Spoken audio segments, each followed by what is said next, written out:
and goal. Alabama 27, Tennessee 20. 2:26 left to go in the football game. Quarterback Robinson kicks. Jones. 5, 4, 3, 2, 1. Give him 6. Touchdown, Big Orange. It's a college football rivalry that takes a backseat to none. It's Alabama-Tennessee, a game that traditionally commands the attention of the entire SEC.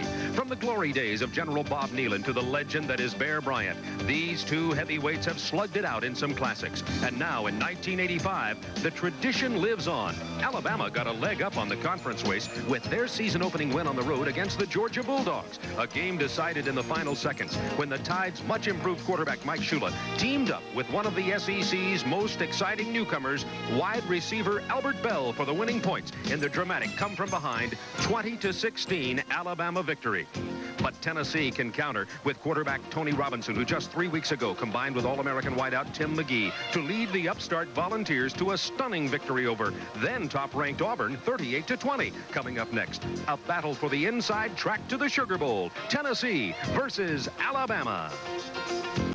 Legion Field, Birmingham, Alabama, the two winningest teams in the history of the Southeastern Conference, Tennessee and Alabama. 75,808 will pack into Legion Field today. It's going to be slightly overcast, temperatures right about 80 degrees, a beautiful day for college football. Hi, everybody, this is Bob Neal, along with Tim Foley. And Tim, when you talk about this game today, you've got to talk about the two quarterbacks. First of all, from Tennessee, they call him the gunslinger. Out of Leon High in Tallahassee, Tony Robinson, over 1,100 yards, 8 touchdowns, and I think a contender for the Heisman Trophy. I don't think there's any question about it, Bob. After the UCLA game, you had to talk about Tony Robinson. A big arm, can get the ball down the field, very heady player, calls 75% of his plays at the line of scrimmage. The problem for the defense that he presents, though, is his ability to scramble upfield. He has Tennessee's longest run this year, 39 yards. Good news for Alabama is that their best pass rusher, their best defensive player, Cornelius Bennett, many people think he's the best linebacker in the country, is back from injury. Could have made a big difference last week against Penn State. He's a dominating type of player. Tennessee has to be aware of that, where that young man lines up on every play, and he's going to put the heat on Robinson. I like to call Mike Shula, the Alabama quarterback, Mike the Mind Shula, because he's so heady and so experienced for his relative youth.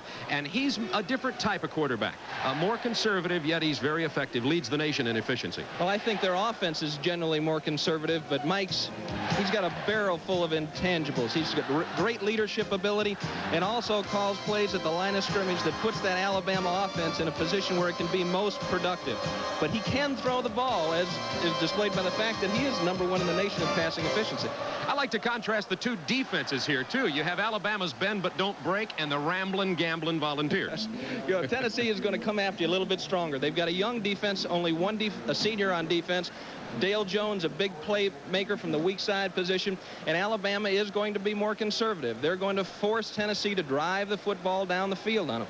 Two good field goal kickers, Van Tiffen for Alabama and Carlos Reveiz for Tennessee. Tennessee, frankly, had punting problems last week, and their loss to Florida. Bob Garman had some problems. Johnny Major said he's confident in the youngster, though. And Chris Moore, the punter for Alabama, is a good one. The kicking game could play a big role in this game here at Legion Field today. We'll continue with Football Saturday and be right back here to Legion Field. But first, we're going to take these commercial timeouts and then go to our studios in Atlanta.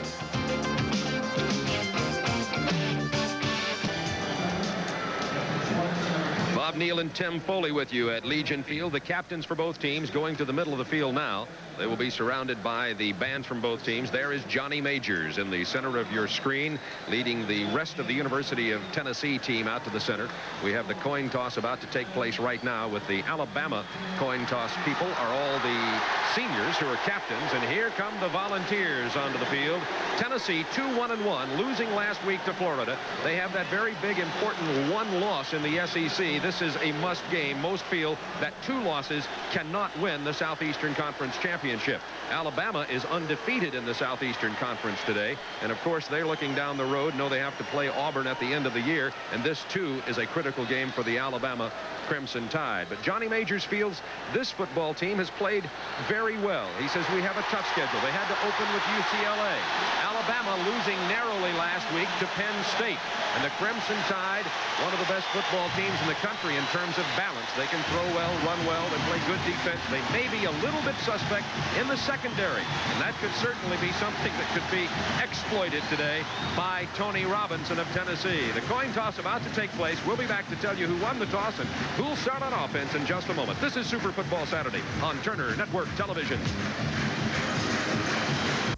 This series goes all the way back to 1901 in West End Park, right here in Birmingham, near Legion Field, when Alabama won 6-0. They lead in the series 34-26-7. Tennessee has a 3-game win streak going, and prior to that, Alabama had an 11-game win streak, and then prior to that, Tennessee had won 4. So it's been a streak series, and the big question here is, can the Volunteers continue with their 3-game winning streak? Ray Perkins' Crimson Tide hopes to put a stop to that this afternoon. The Tide, undefeated in the Southeastern Conference, but with a narrow loss to Penn State last week. I'd like to tell you about the coin toss. Alabama won the toss, deferred their choice till the second half. Tennessee will receive and go on offense to begin this game here today. The University of Tennessee Volunteers and the Crimson Tide of Alabama, one of the premier college football rivalries in the nation. Number 11, you see warming up on the sideline for Alabama, is Mike Shula, the junior, 6'2", 200 pounds from Miami. And yes, Mike Shula is the son of Don, as you've been told so many times before. Mike Shula played very little at the beginning of 1984 as you look at that comparison. But as you'll notice, he's played every snap here for Alabama this year in 5 games and has thrown only 14 more passes, but 7 touchdowns, only 1 interception. And Mike Shula leads the nation in passing efficiency as you look at the difference in his stats as his sophomore year and his junior year. Ray Perkins said Mike Shula's my quarterback when he went to spring training this year, and it's really helped bring this Tide team together. The man you just saw, who wears number 10, is Tony Gunslinger Robinson, a senior from Tallahassee, Florida, and he'll be going on offense to lead this Volunteer attack. Tony Robinson is 5th in efficiency, passing efficiency in the nation, I might add. Number 36 is Pete Panuska. He will be taking the kickoff from Van Tippen. Slight breeze here today. However, it's swirling on the field and shouldn't have any big effect on this ball game unless the wind picks up. Van Tippen's kickoff is going to carry Panuska back to the back of the end zone. And out of the end zone it goes, and the Volunteers will set up their offense on the 20-yard line. Tony Robinson, he's thrown for over 1,100 yards and 8 touchdowns, heads this Tennessee offense. A freshman, 28, Keith Davis, starts at tailback today. He's a breakaway threat for Tennessee. McGee, Swanson, and Clinkscales will swap at the wide receivers positions. They have 3 very good ones.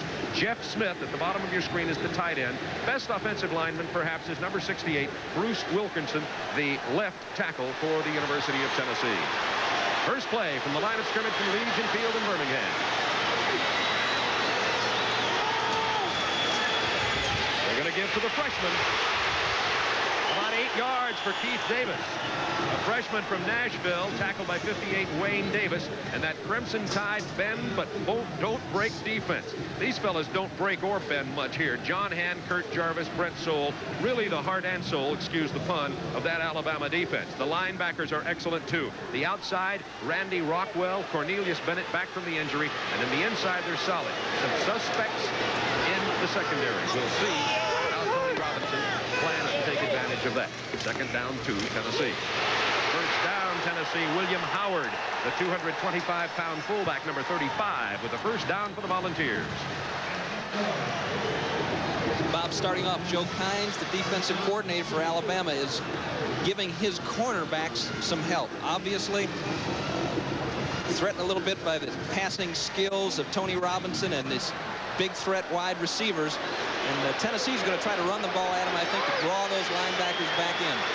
A lot of pre-snap motion by Tennessee, and you'll see Tony Robinson calling a lot of plays at the line of scrimmage today. Third straight running penalty. Keith Davis, a little bit of running room. Davis to the 41-yard line, a gain of about 5 yards before Wayne Davis, number 58, the inside linebacker, makes the stop for Ray Perkins, Crimson Tide. Ray Perkins feels this team is special. He says that over and over again. Feels like it's not got the great players, with the exception of Cornelius Bennett, but a lot of character throughout the squad. It is second down 6 from the 41-yard line of Tennessee. 3 wide receivers in. Typical passing play for Tennessee, but they're going to run it again. They hand it off to Howard, the fullback, who stumbles and gets only a couple of yards. So Tennessee electing to keep it on the ground, and Tim, as you say, it may be because that's what Alabama's defense is giving them thus far. I think so. Randy Rockwell is spreading out. He's out in a position where he can jam the wide receiver. I think they're a little bit concerned about Britt Cooper on the corner going one-on-one against Eric Swanson or Timmy McGee. 3 wideouts again. 3rd down 4 from the 43.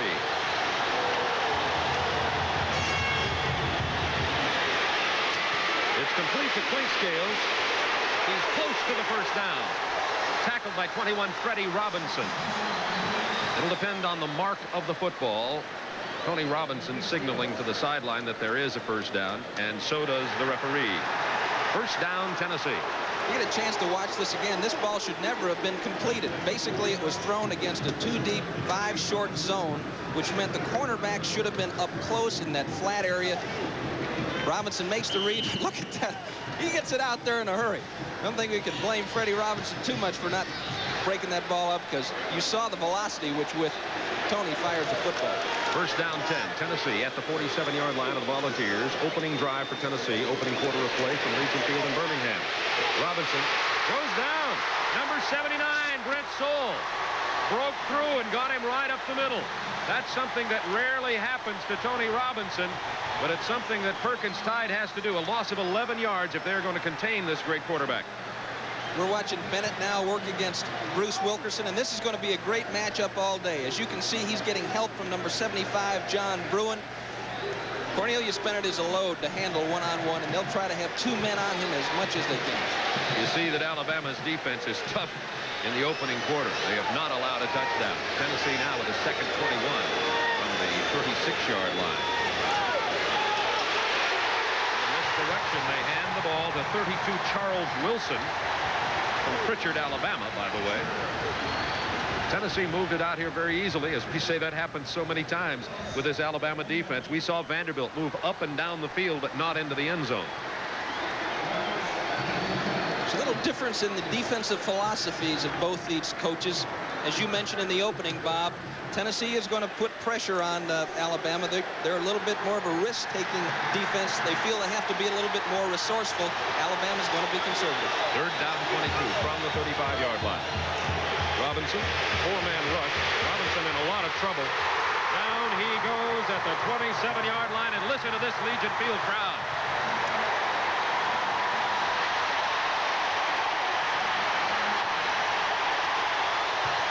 This is what Alabama has to have.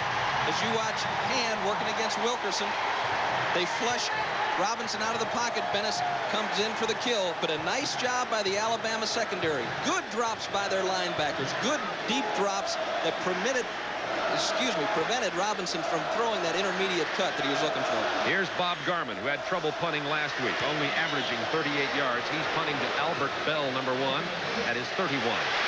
Bell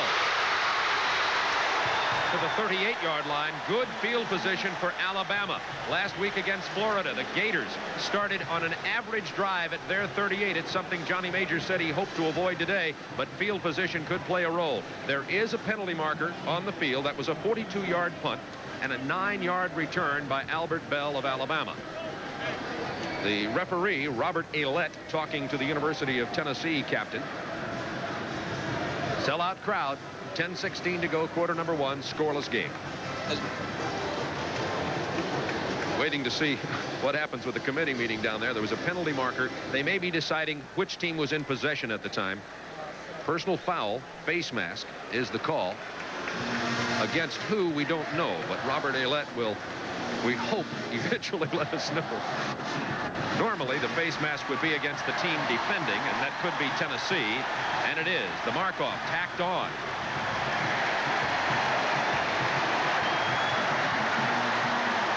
To the 46-yard line of Tennessee. A very big mark-off. Dead ball foul. Face mask. Defensive team. First down. 15-yard penalty on that face mask, Bob. I didn't see it. Well, we're going to take a commercial timeout here. We'll be back where Alabama has excellent field position at the Tennessee 46-yard line. This is Turner Network Television. Alabama Mike Shula will lead the way offensively. Mike Shula leads the nation in passing efficiency. He has thrown 7 touchdown passes, only 1 interception. As a matter of fact, this Alabama offensive team, as you look at the rest of their starting lineup, has committed only 3 turnovers all year. 1 interception and 2 fumbles. Hard to believe that they've only turned the ball over 3 times. First down 10 from the 46 of Tennessee. Shula's going to throw. Batted down at the line of scrimmage, incomplete. He was looking for Bobby Humphrey out of the backfield. I think Fred Bennett, number 95, the middle guard, got a hand on the ball for the Tennessee Volunteers. There's that Tennessee defense. Scott Bennett, Mark Hovanek. Hovanek, a good pass rusher. There for the linebacker position, Brian Kimbrough playing for the injured Tyrone Robinson. Dale Jones, the big playman, number 54. You'll be seeing a lot of him today. You'll also see a lot of number 7, Chris White. He's around the ball a great deal, the free safety for Tennessee. For Alabama, second down 10 from the 46 of the Volunteers. Scoreless football game. Bell in motion. Here's Humphrey. The 42-yard line of Tennessee. Freshman Bobby Humphrey from Birmingham grew up in the shadows of Legion Field. Last year when Alabama played Boston College in their opener, Bobby Humphrey was selling Cokes over in section 42. And now here he is, starting for the Alabama Crimson Tide. His high school is right near here, too. Ray Perkins said, yeah, I spend a lot of time in this neighborhood recruiting that young man. Happy he did. Third down 6, Alabama at the 42 of Tennessee. Scoreless game, first quarter.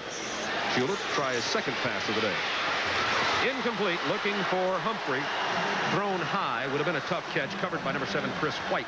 So Shula's 0 for 2 throwing the football, something you rarely see. And you also, something you rarely see is Shula throwing more passes than Robinson. Tony Robinson's only thrown once. Alabama can't convert and can't make anything really happen out of excellent field position. Their punter is Chris Moore, a freshman from Thompson, Georgia. And there is number 1, Andre Kramer. He broke a kickoff return against Alabama last year that played a big role in Tennessee's come-from-behind victory.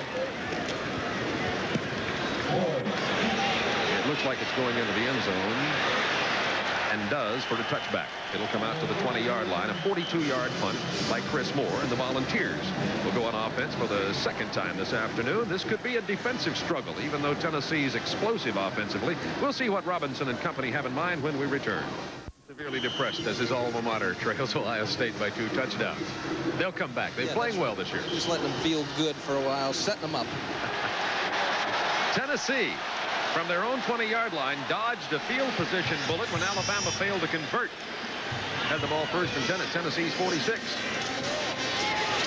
Tennessee continuing to run the ball out to the 25-yard line. William Howard is hit by 58 Wayne Davis. Davis' 3rd tackle of this young game. A couple of other scores. Notre Dame leading 20th ranked Army 7-0. When was the last time Army was ranked above Notre Dame?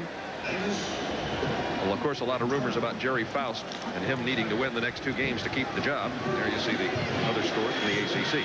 Second down 5 from the 25, Tennessee.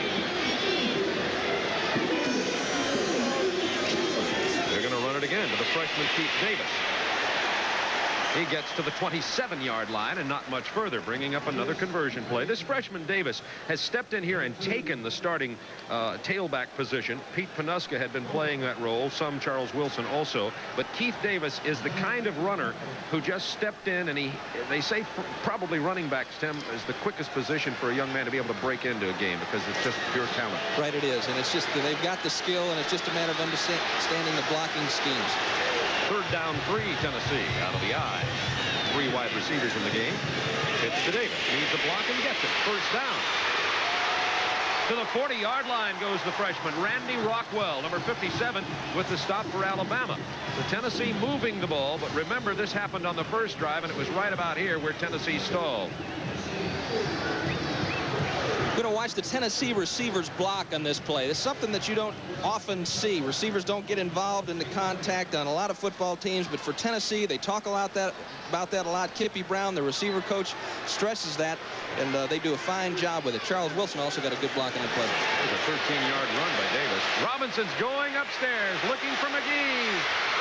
It's picked off, the first interception of the year for this Alabama secondary, down at the 8.5-yard line. 21, Freddie Robinson with the ball.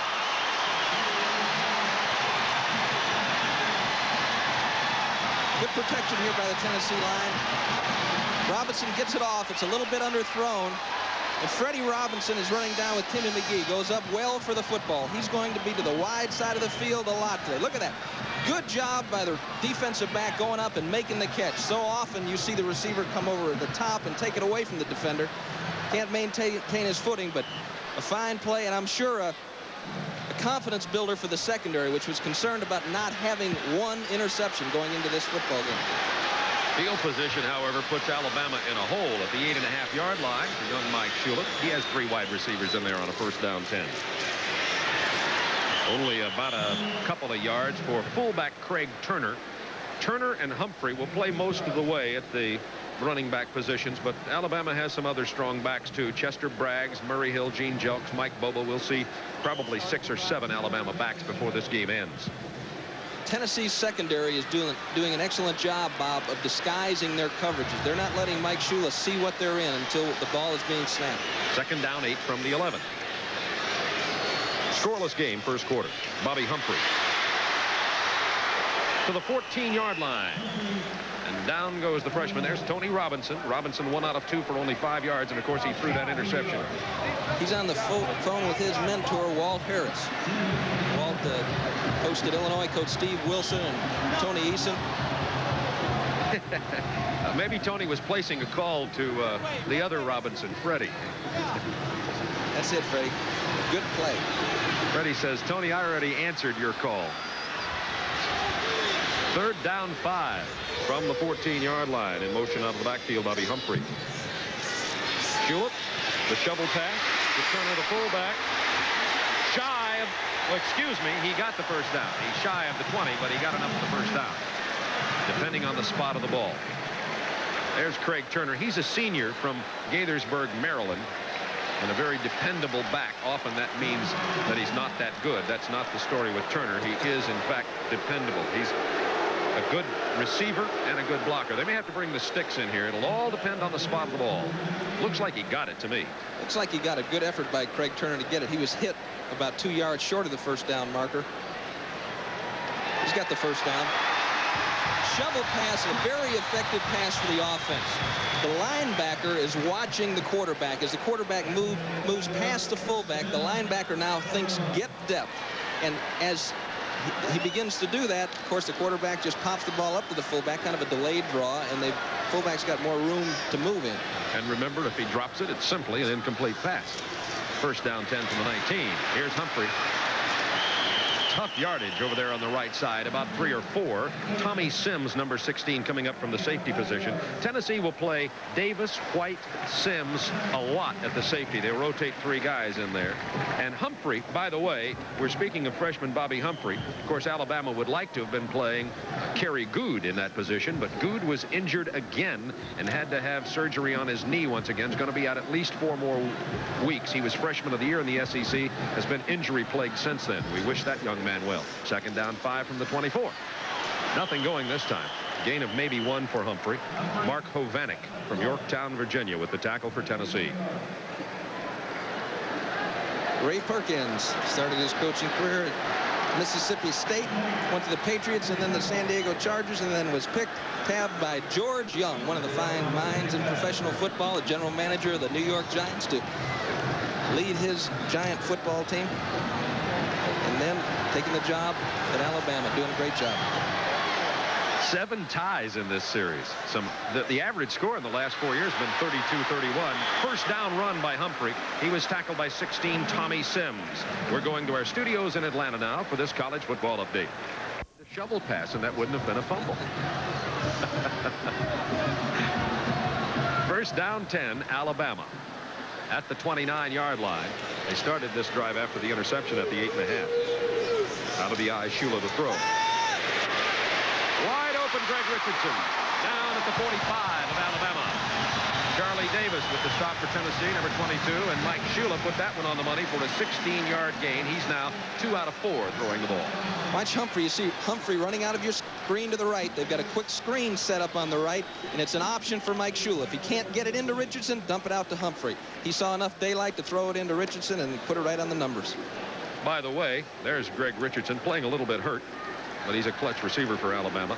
We're going to try to be talking to Mike's dad, Don, who's watching down in Miami at halftime, if that works out. Craig Turner Running on the right side for about 4. Out near the midfield stripe for the fullback. Tim Foley's favorite coach, I know, is Don Shula. Ray Perkins played for Don Shula while he was at Baltimore. Old Perk. Caught a lot of footballs in an Alabama jersey. Still holds the record for most yards receiving in the Orange Bowl and in the Sugar Bowl. 2nd down 6 from the 49-yard line. The Tide driving from their 8.5. Here's Bobby Humphrey. Tennessee pursuing well, but look at that young man cut against the grain. Inside Volunteer territory, about 3 yards short of the first down. Fred Bennett and Tommy Sims with the stop. The man that makes the play here is Dale Jones, number 54. Watch this. Watch him take on the guard, stuff the guard, stay parallel to the line of scrimmage, get rid of the blocker, and now get to the football. Turns the play back in. Doesn't actually make the tackle, but fine play by Dale Jones.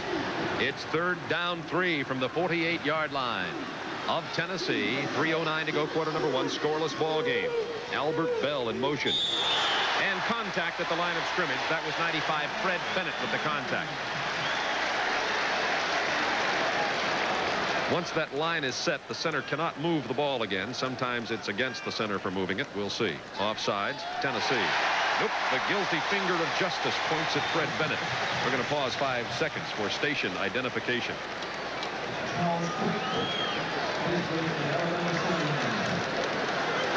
Bob Neal and Tim Foley with you from Legion Field, Birmingham, Alabama. 3:09 to go. Quarter number 1. Alabama nothing, Tennessee nothing. Defensive offside. First down.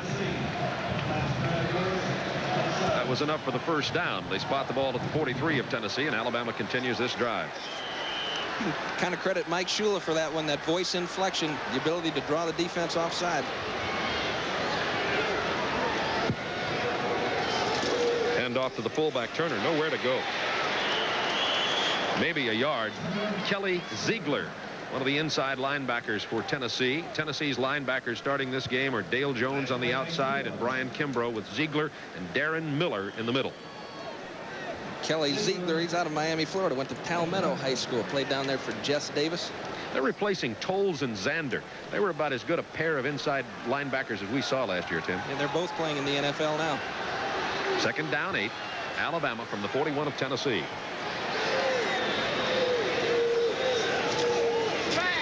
Shula under pressure, gets it away to Turner. Turner hit at the 40 and stopped shy of the 40-yard line. Tommy Sims playing Craig Turner very well out of the backfield, and good pressure by Dale Jones. He was just all over Mike Shula. Well, Jones is blitzing on this play. You're going to see him coming in from your left to the right. Just a play action coming out there, in a sense, naked. Knows that if it's a blitz, guy has to get rid of it right away. That's one that Shula has to read. Big conversion play for Alabama here. 3rd down 8 from the 41 of Tennessee. 5 defensive backs in for the Volunteers. The 12th play of this drive, which started at the 8.5-yard line of Alabama. Shula with an audible at the line. Tennessee blitzing. Shula throwing. Incomplete.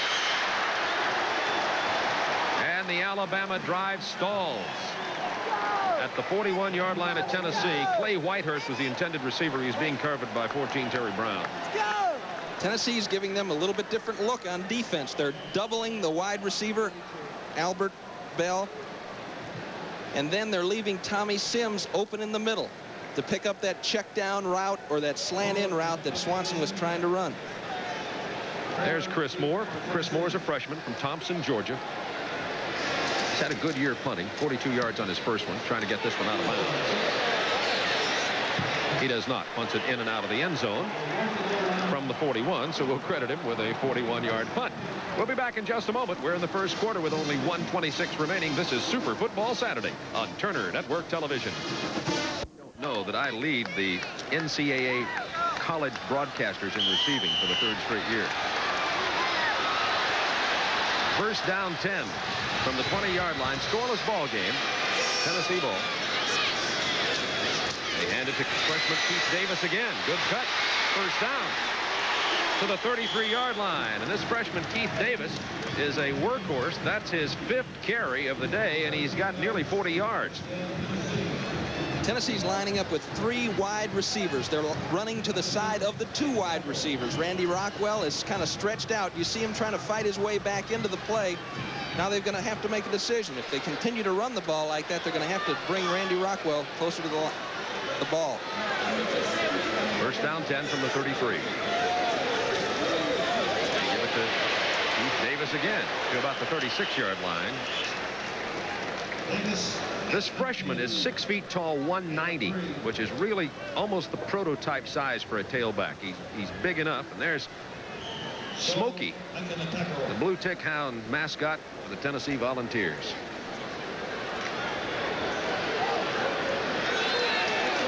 Second down 7 from the 36-yard line. Volunteers. 3 wideouts in the game now for Tennessee. Audible at the line.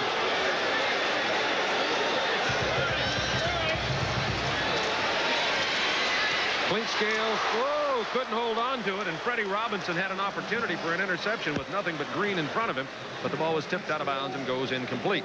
So this Tennessee passing game isn't exactly untracked. Robinson 1 out of 4 for only 5 yards and 1 interception thus far. Good job in the secondary by Alabama. They've got a good scheme. You don't permit a touchdown to be scored from you against you, in the first quarter without having good coaching and good preparation. There you see Ronnie Zook. He's a defensive secondary coach for Tennessee talking to his players. 3rd and 7 from the 36. Alabama with a rush right up the middle. Screen to the left side to Wilson.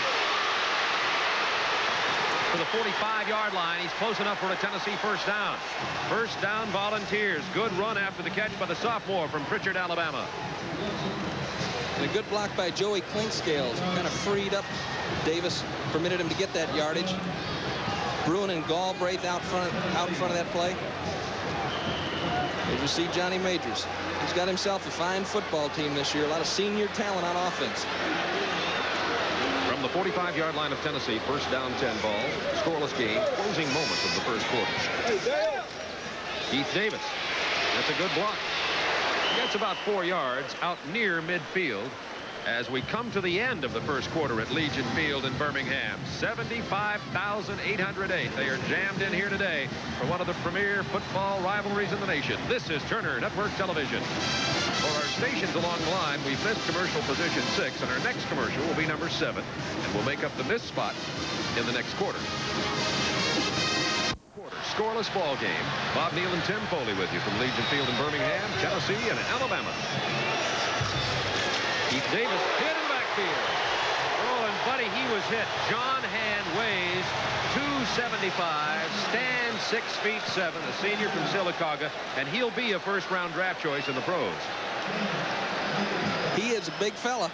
Saw him the other night in Dreamland, getting some ribs. Obviously got some energy out of those ribs. Stuck to Keith Davis, beat the job of the Tennessee offensive lineman, made the stop. I'd say he got some ribs there, the ribs of Keith Davis. And speaking of Dreamland, Keith, he was hit. 3rd down 8 from the 47, Tennessee. Good protection for Robinson. Dumps it to Keith Davis. Look at his speed for the freshman. Out of bounds at the 28-yard line of Alabama. Ricky Thomas chasing Davis out of bounds. That was a 25-yard reception and run for the freshman, having himself a good game. He wasn't hurt that much by the tackle. I think this is what scares the defensive coaches the most, Bob. His ability to maneuver in the pocket, buy time, gets it to Keith Davis, breaks the perimeter of the defense to the wide side of the field, and if it's not great hustle by Ricky Thomas, might have gone all the way. Definitely Tennessee's deepest penetration. They had to punt the first time, threw an interception last time. From the 28, first down 10. Here's Charles Wilson. Inside the 20 to the 19-yard line goes the sophomore, 32, Charles Wilson, who's alternating with Keith Davis out of the backfield, the tailback spot.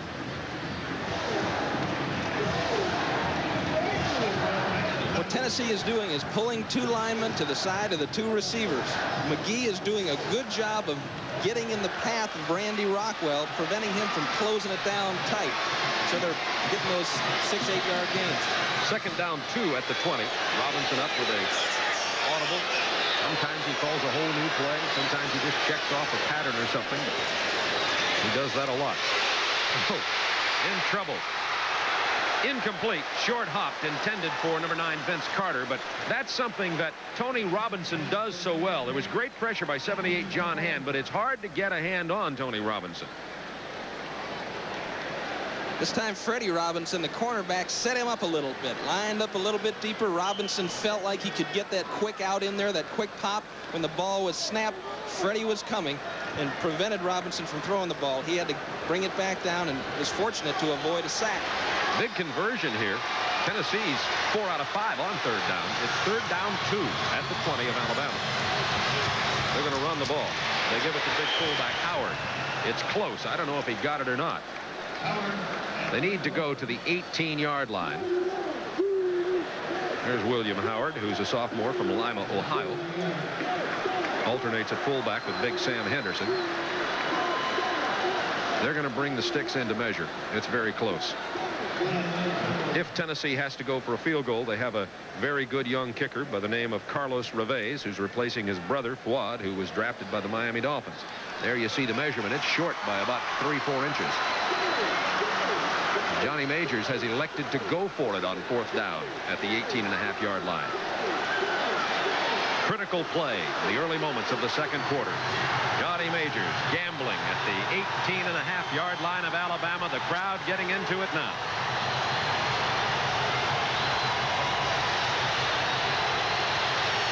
Feel like they like Wilkerson in short yardage, but they're also going to be conscious of where Cornelius Bennett lines up.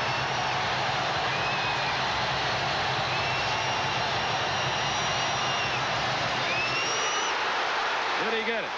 Robinson says yes. Tennessee fans say yes. Alabama fans say no. Johnny Majors said, I'll wait and see. William Howard carried the ball. Henderson and Panuska and Davis were back there with him. You saw what happened there, Bob. They went on a long count. They tried to get it for free. Robinson tried to jump the Alabama defense. Good job by Alabama watching the ball, not jumping off sides. Here come the sticks.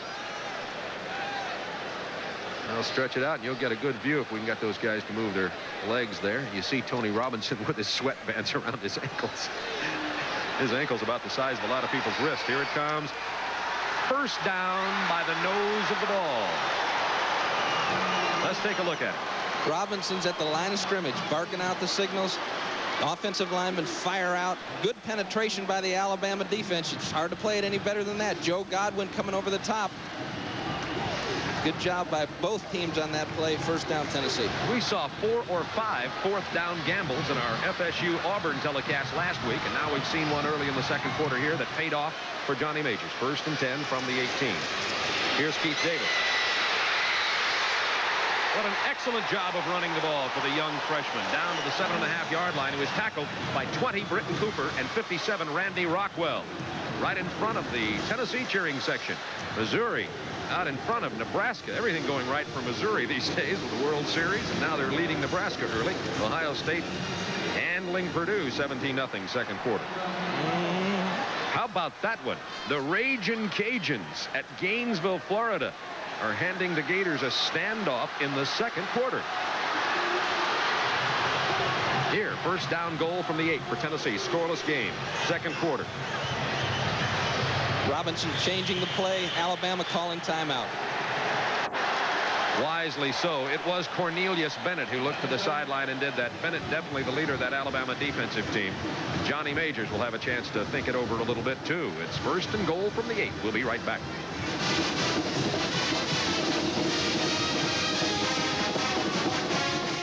Field in Birmingham, Alabama. Bob Neal and Tim Foley with you. It's first and goal from the 8 for Tennessee. They started at their 20. This is the 13th play of the drive.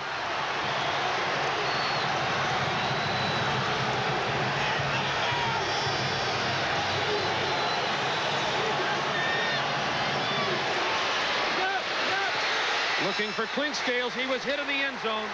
Clinkscales was hit by the defensive back. 34, Ricky Thomas, and penalty markers went down. Looks like Alabama defensive pass interference in the end zone. They're looking for Clinkscales. Robinson just threw a, I don't know, Tim, what do you call that? A fade? That's correct. Very good. Thank you. Basically what that means, a wide receiver just trying to fade to the corner of the end zone. No really described cutter route, just run away from the defensive back. Clinkscale starting to wait for the ball.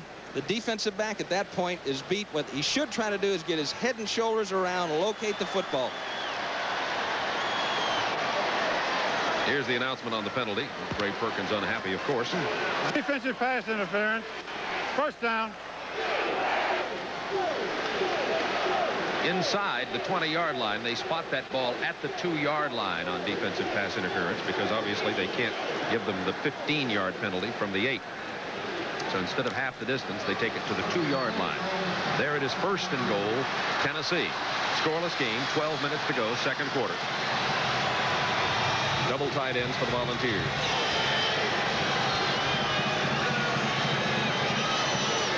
They give it to the fullback. It's William Howard to about the half-yard line. Denied the goal line, but he's about a half a yard away. It'll be second down goal. This Alabama defense has, we say they're the bend but don't break. They've bent as far as they'll be allowed to bend now. No breaking allowed inside the 1. They spotted at the 1, by the way. He played well all year, Bob. Joe Kynes and his assistants have done a nice job with the Alabama defense, especially considering Cornelius Bennett has not been available except in the first game. Davis and Henderson in the eye. Wilson now lines up as a wing for a power formation. And there's timeout for Tennessee. Don't say this isn't a big game to everybody. The nerves are on edge for the coaches, the players, and the fans. We'll be right back. This is Super Football Saturday on Turner Network Television. You check your money order for $7 to Football Record Book in Birmingham. First and goal, second and goal from the 1, Tennessee. Davis in motion. Here's a pitch to Wilson. Touchdown, Volunteers.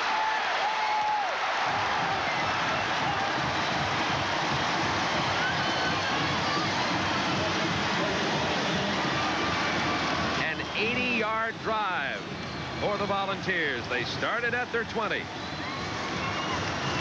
First score in this ball game, Tennessee 6, Alabama nothing. Carlos Reveiz is in for the point after attempt. Big play, Bob, was a little check down to Keith Davis. He caught it and went a long way. It should have been a 6-yard gain. He turned it into about a 30-yarder. Point after is good. 7-0. Tennessee had control of the ball for 5 minutes and 14 seconds on that drive. We'll be back to Legion Field in Birmingham right after this.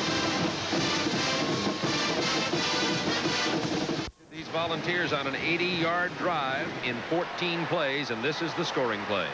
See that hand coming out of the top right of your picture? They're changing a coverage. You get the defense thinking about something else instead of being aggressive, and here's what happens. Dave Douglas, a good block. Harry Galbraith, nice block there. Leading the way. Knocking Alabama back into the end zone. Touchdown, Tennessee. And they ran right past Cornelius Bennett, who was kicked out of there with a good block. Here's Reveiz for the kickoff. Tennessee leads 7-0, 11-12 to go, first half of play.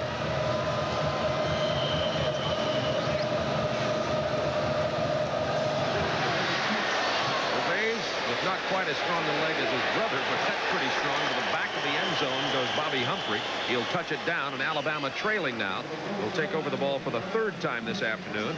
They went 4 yards on their first possession, 50 on their second one, but both times had to punt the ball. There's the scoring drive details for you.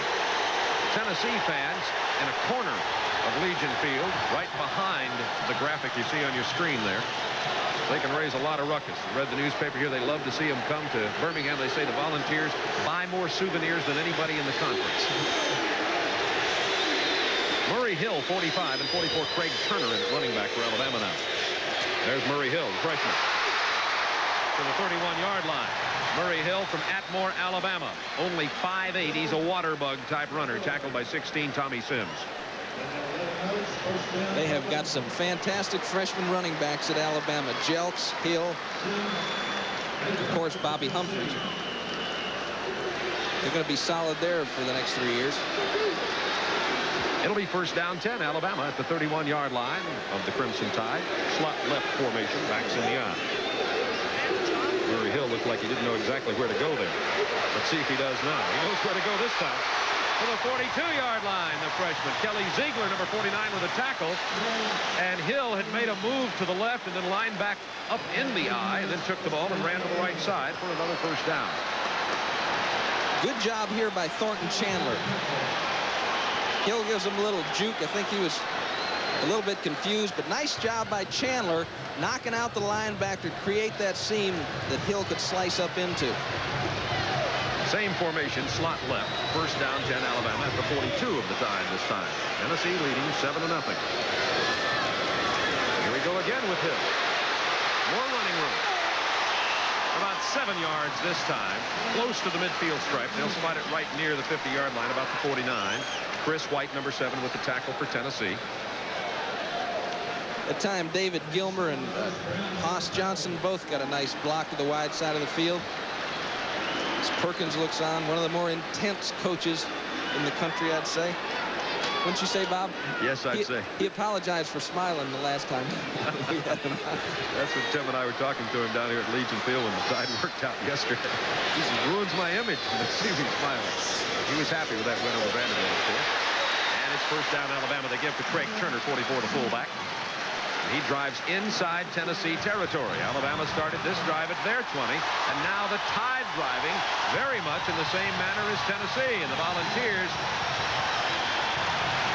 giving up about, 34 yards here early on this drive. Most of it running, most of it by Murray Hill, the freshman tailback. A lot of people wondered how badly damaged Alabama would be if Kerry Good could not play at tailback. We've seen Humphrey and Hill, you see they haven't been that damaged. Here comes Hill again. This time hit behind the line. He struggles up to the line of scrimmage. Initial hit was Tommy Sims, who, by the way, number 16 for Tennessee, has 7 tackles already in this game out of the safety position. That time the linebackers for Tennessee both did an excellent job of stringing the play out and preventing the running back from getting that north-south lane early. Gave the defensive back Sims a chance to get up in the play. Hill has 4 carries for 29 yards. He's the leading rusher for Alabama so far. It's all been in this drive. Second down 10. 45 of Tennessee. Shula looking for Turner, incomplete. Turner out of the backfield had a little bit of running room close to the first down, but Shula just didn't have it right on his hands that time, and the one-handed attempt just didn't convert for Craig Turner. A good receiver coming out of the backfield. He had 7 catches coming into this game. Ray Perkins talking to George Henshaw, the offensive coordinator, up in the booth. That time they picked a play pass. Tennessee's defense got good depth, took away the intermediate routes. Turner was opened, and I'm sure Ray is going to ask him why he didn't use his left hand with his right hand in that attempted reception. Third down 10. The Tide drive is stalled momentarily at the 45-yard line of Tennessee. Shula needs 10 here. He's going for a lot more. He has Richardson wide open at the 10. To the 1-foot line, Greg Richardson.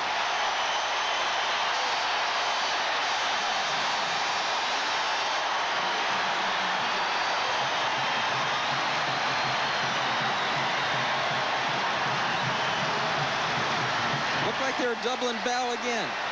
Richardson, just as Mike Shula let go of the football, Richardson was being bumped.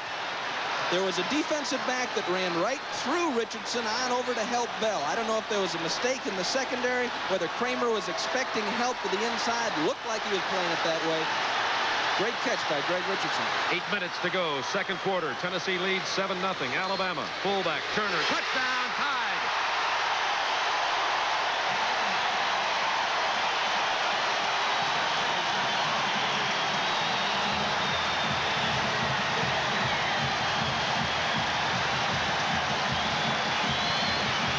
Fancy here. Alabama fires off the ball. Turner up in the air over the plane of the end zone. Touchdown.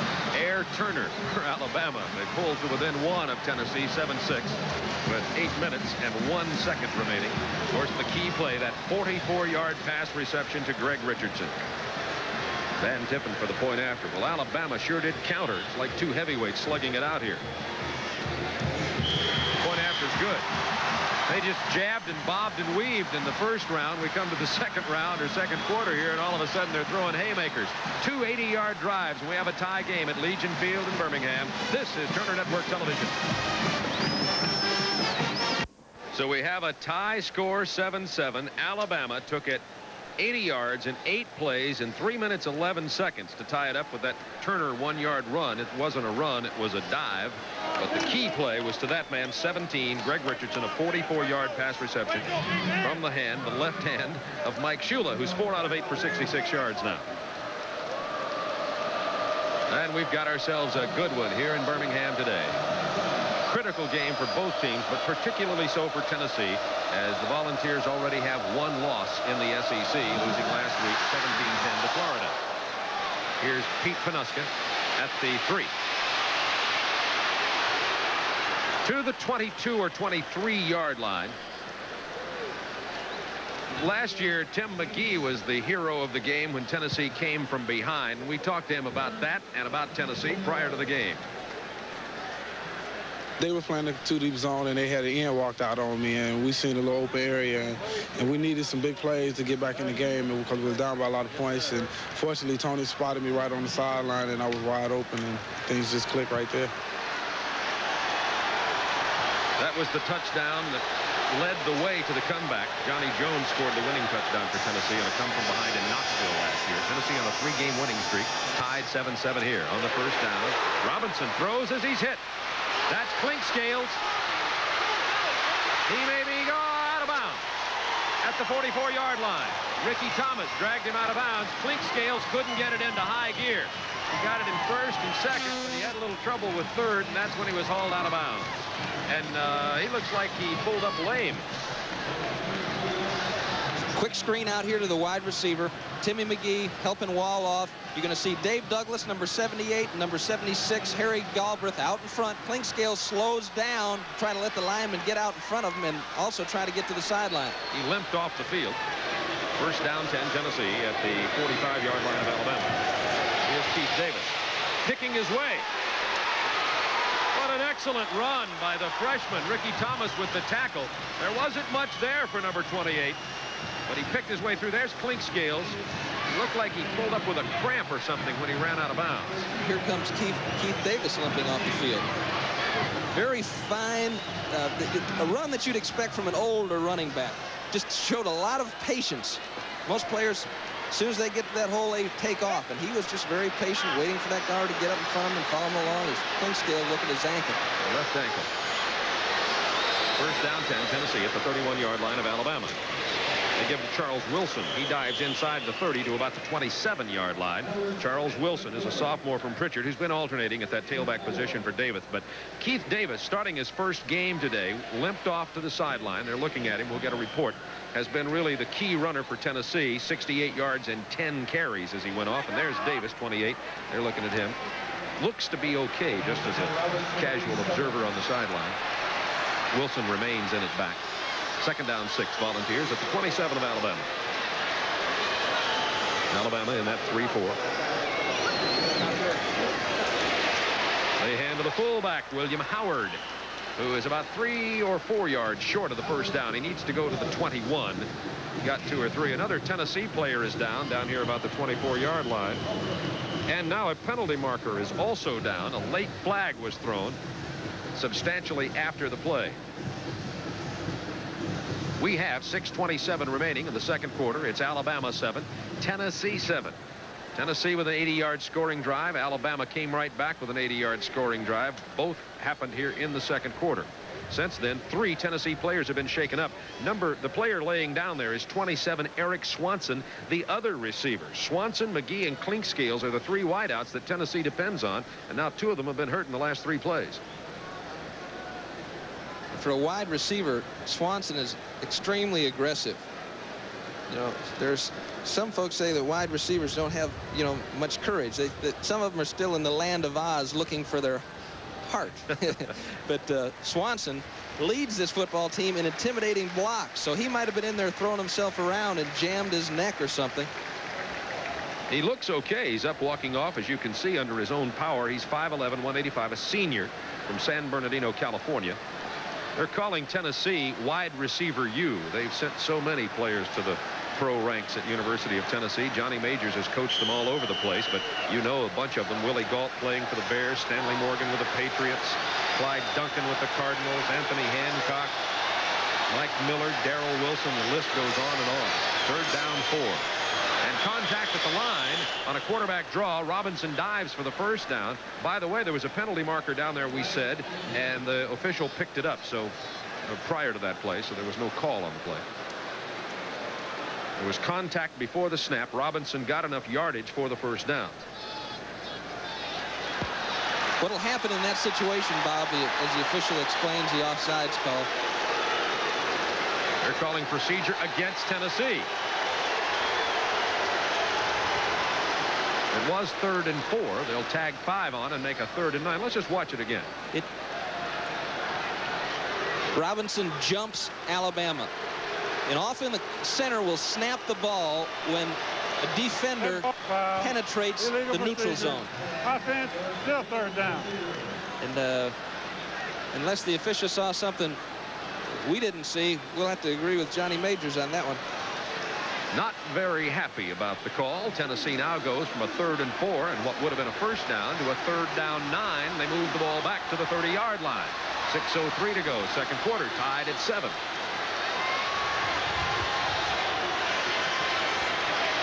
Robinson looks right, throws left, incomplete. He was trying to find Wesley Pryor, number 23, who's in there in place of the injured Swanson and the injured Clinkscales.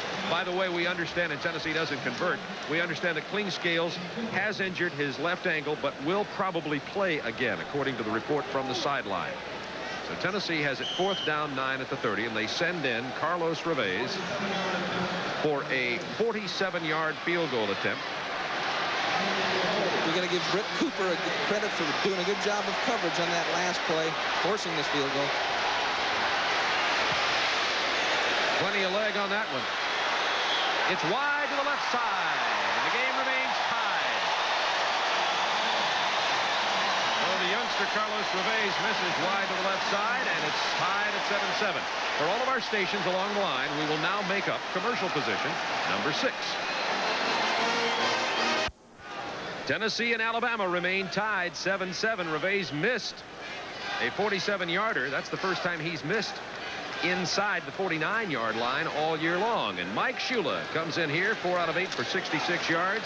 Johnny Majors wishing maybe brother Fuad was still kicking for Tennessee instead of Miami right now. Tennessee gets about 2 or 3 yards off the right side, not much more. Murray Hill, the ball carrier. Both these teams have a Dolphin connection. Of course, Fuad with the Dolphins, and Alabama has been good to the Dolphins. As you see, Ray Perkins talking to Cornelius Bennett, Tony Nathan, Bob Baumhauer, Don McBeal, Dwight Stevenson, all have made major contributions to the Dolphins' success. Alabama, 2nd down 8 at the 32-yard line of the tie. 5:16 to go, 1st half. Shula rifles it in, incomplete, intended for Clay Whitehurst, the sophomore from Nashville, Tennessee. Couldn't hold on to it. There's the Tennessee offensive unit on the sideline. Can't see who that is talking to him, Bob. I don't know if that's Phil Fulmer down there, or no, it's Cutcliffe. Dave Cutcliffe. Trying to get some things squared away. 3rd down 8, Alabama from the 32. This is that pro set formation. Split backs, wide receivers out wide to the left and right side, and 1 tight end. Shula has a man wide open. Whitehurst, nice grab, 1st down. Out to the 48-yard line. Clay Whitehurst catches it this time.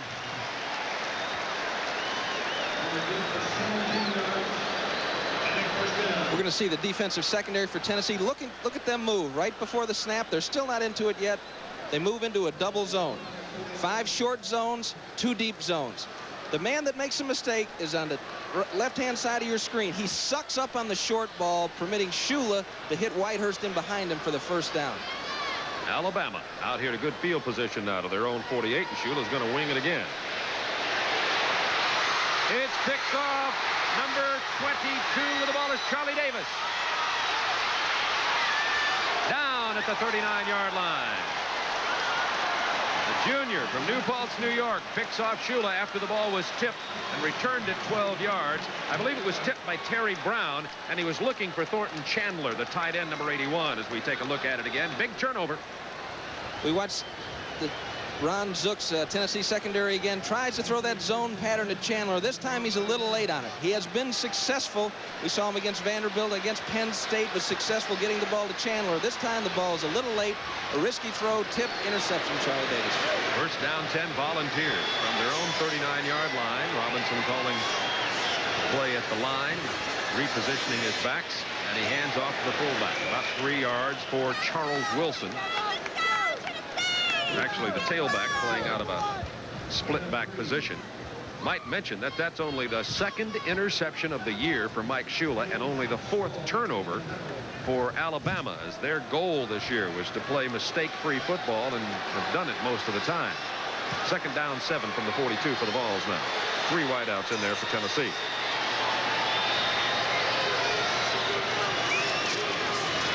They give to the up man on the eye. That was Charles Wilson, who's playing the fullback position. You see Davis, the man with the interception, on the sideline talking to the defensive coaches. So we have Keith Davis in at tailback, and Charles Wilson was in at the fullback position. He now goes out, and William Howard comes in at fullback. And Wilson, playing with a sore shoulder, can play both positions. 3rd down, 2 from the 47 Tennessee.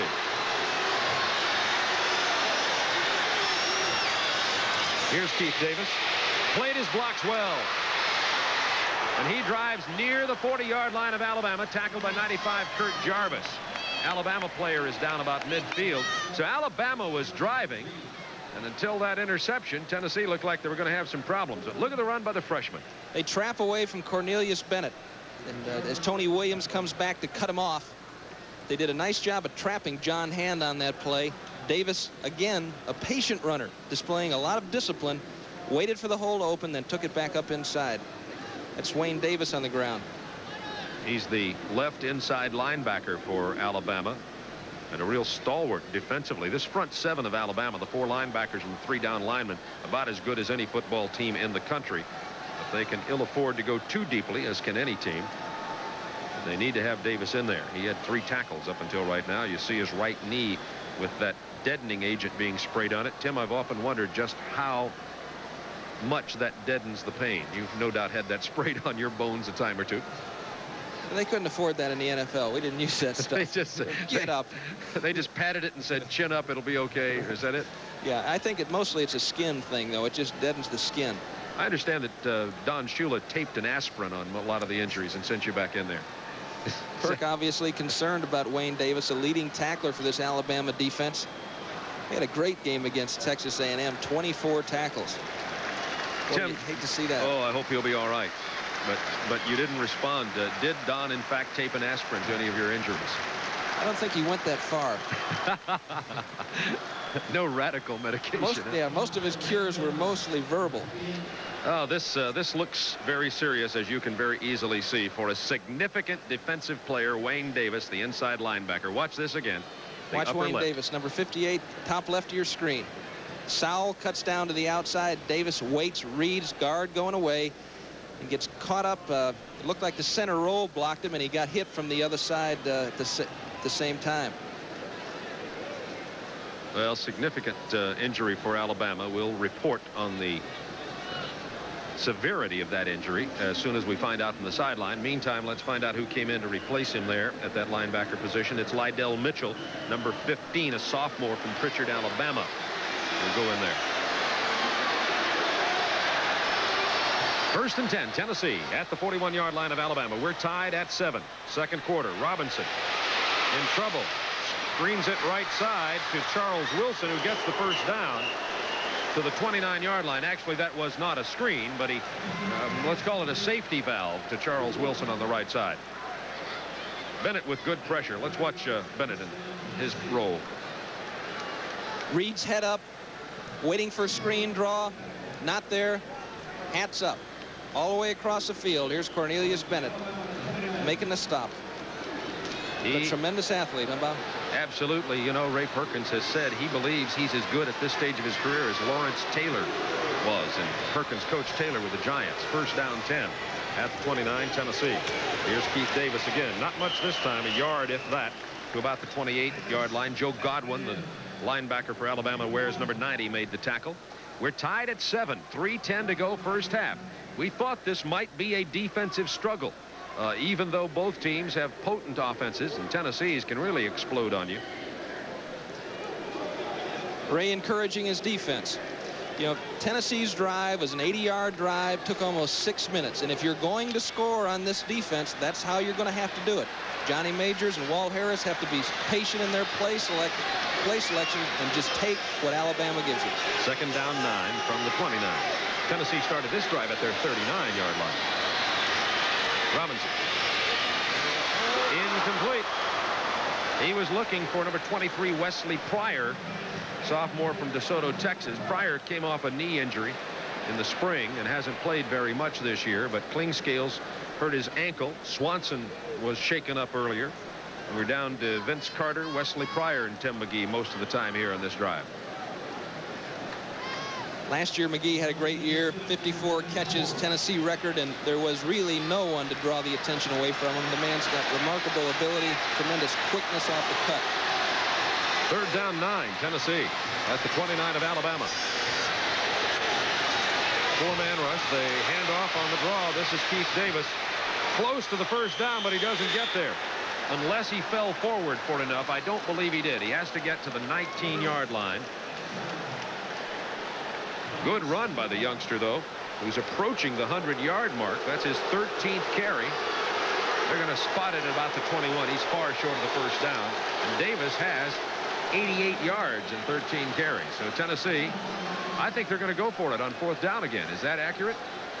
I believe the kicker's on the field, Bob. Yes, he is. They are not. He went once. You know, there's no sense in testing fate too many times. This will be, they're going to spot it at the 28. A 38-yard field goal attempt. Reveiz is perfect at that distance so far this year. He missed a 47-yarder earlier today. Hit this one well. And Reveiz gets this one on the board. So Tennessee takes the lead, 10-7, with a 38-yard field goal from Carlos Reveiz with 1:41 remaining in the first half. And Tennessee with a narrow lead.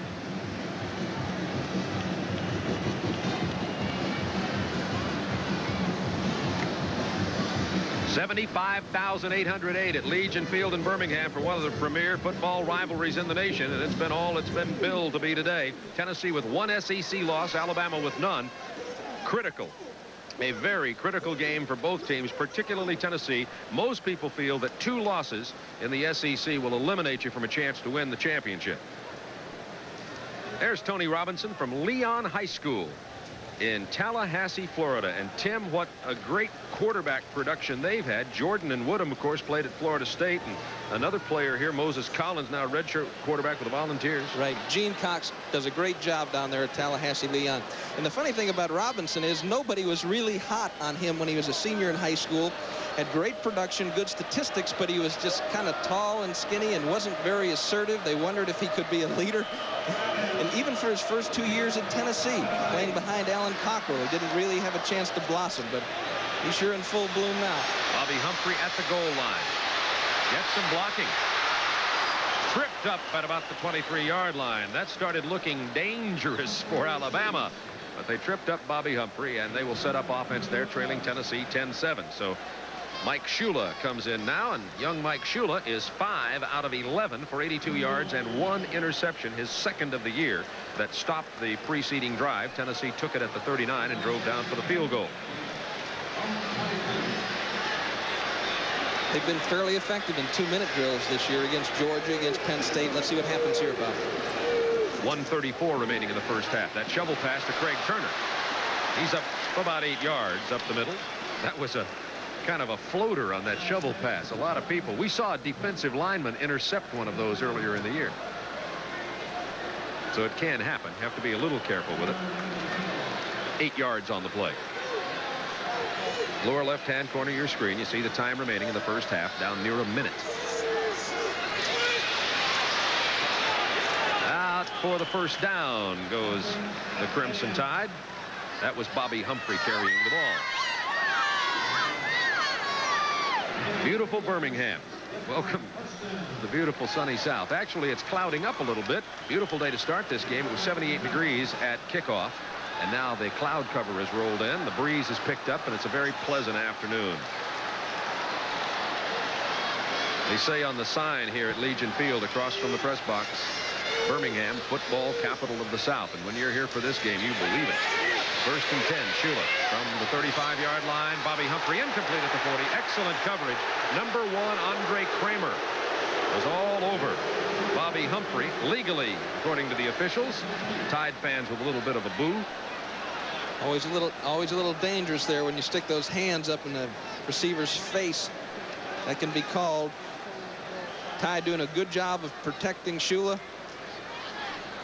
You have to try to get your head and shoulders around on this play. You got to try to react to the ball. You can't just be face masking the man. If that's what they judge it as, that's pass interference. Second down 10 from the 35-yard line. 36 seconds remaining in the half. Tennessee leading by 10. Draw play. Bobby Humphrey gets a good block. Drives out here to the 43-yard line. Needs to go to the 45 for the first down. Clock counting at 27 and stopping there. And Alabama has chosen to call timeout. Alabama will now have 1 timeout remaining, trailing 10-7 at halftime. Great marching bands from Alabama and Tennessee. You don't want to miss that. Of course, we'll update you on college football from our studios in Atlanta with Craig Sager and Alec Hawkins, and we'll have highlights from the first half. A minute is an eternity in college football. Of course, in professional football, you don't have this clock doesn't stop when you get a first down. In college football, in professional football, as soon as they set the sticks, you go. In college football, you first down in the last 2 minutes, the clock stops. And you combine that with your 2-3 timeouts, you just got a long time to move it down the field. Again, Perk on the phone with George Henshaw, offensive coordinator who worked many years with Bobby Bowden. Started as a George Henshaw started as a graduate assistant with Bobby Bowden up in West Virginia, then came to Florida State. Youngster in the center of your screen, number 13, is the sophomore quarterback David Smith, who's the third-team quarterback from Gadsden, Alabama. When you see the faces of these players, you know, sometimes because college football has become such a tremendously entertaining national sport, you forget that these are youngsters. Seeing the face of David Smith, he's everybody's next-door kid. And these are 18, 19, 20-year-old young men playing college football. Sometimes we forget about that. Mike Shula will go into the huddle with a couple of plays. And he'll try to get them back on the ball as fast as he can if they don't make a first down in this particular effort. 3rd and 2 from the 43. Let's see what Mike the Mind does here. He very intelligently gives it to his excellent running back Bobby Humphrey, who gets the first down. Clock down to 22, and as Tim reminded you, the clock stops while they move the chains. Now Tennessee spreading that defense deeply here. They lead 10-7. 19, 18, 17, clock counting in the first half. Screen to Turner. Nice grab. Doesn't have much running room. Does he get out of bounds? No, the clock continues to run. 7-6. Alabama does have 1 timeout left if they choose to call it, and they do with 5 seconds remaining in the half. They spot the ball at the 48-yard line of Tennessee. So there will be time for one desperation kind of play for Alabama here, as they've used all of their timeouts now. Alabama drove down to this area on their previous possession, and Mike Shula threw one of his rare interceptions. It was picked off by Charlie Davis of Tennessee. I'm sure Perkins is disturbed about the time that play took to run. I think he was waiting for the official to either signal inbounds or out of bounds, and the signal was not forthcoming. His valuable seconds ticked off the clock. Johnny Majors has to be happy with his team's performance, especially defensively. They've come on strong defensively. Anybody that can limit Florida to 17 points has got to be playing good defense, and they've overcome some injuries and just have made tremendous progress. In the 4th quarter, their first 3 games, they gave up 51 points in the 4th quarter of those 3 football games, and last week shut out Florida in the 4th quarter. The ramblin' gambling defense of Tennessee. They were gambling, I think, on that touchdown that tied the game in their opener with UCLA. You live by it, you die by it. Right. They haven't blitzed much today, though. What about here? Possibly? I don't think so. Second down 5 from the 48. And they're not. Shula has plenty of time. And he's going all the way to the end zone for Humphrey. Nothing there, incomplete. And the clock goes down to double zeros. No penalty markers down to the first half. Comes to a close with Tennessee leading Alabama 10-7 from Legion Field in Birmingham. A lot of halftime activities coming your way. Stay with us. You can see it's been an even Steven ball game. Keith Davis, the freshman running back for Tennessee, individually has outrushed the entire Crimson Tide running game. Davis has 88 yards of the 110 for Tennessee. Passing yardage about equal. Both teams have turned the ball over once. Tennessee unusually has possessed the ball almost about 4.5 minutes longer than Alabama. Alabama wanted to play ball control. That's something that I'm sure that they would like to do better. And I almost lost my train of thought there as I saw my vision in the screen. It's Ken Fouts. I was complaining that Tim got all the halftime on camera. So thank you very much. My mother will thank you, and so on and so forth. And we're ready now to show you pictures of what you really want to see, which are these players from Tennessee and Alabama. What a great first half. 10-7 Tennessee. And Tim, your comments on Cornelius Bennett. Do you feel he looked like he was playing up to his speed? Well, when you haven't played for 3 games, it certainly has got to hurt your productivity. But he's getting his feet on the ground, and they've got a nice plan for him to run away from him. Here comes Humphrey. Good kickoff return to the 33-yard line. Bobby Humphrey knocked out of bounds by number 9, Vince Carter. There you see what Alabama did in the first half. 180-yard drive. Other than that, they had to punt it through that 1 interception, and of course the half ended. Tennessee leading 10-7, and there's the Alabama offensive unit. Craig Turner, Bobby Humphrey in the backfield, Mike Shula the quarterback, Whitehurst, Chandler, Bell the wide receivers, and here comes young Mike Shula. 7 out of 15 for 95 yards in the first half. Now Murray Hill in at the halfback position for Alabama. He gets the ball on a misdirection hit in the backfield. Nice penetration coming right up the middle by 65 Robbie Scott, 275-pounder from Decatur, Tennessee. They tried one of their Alan Tolles tricks with Robbie Scott. Tolles, a fullback, they moved him to linebacker, became an excellent player for him for a couple of years at linebacker. They tried Robbie Scott at center.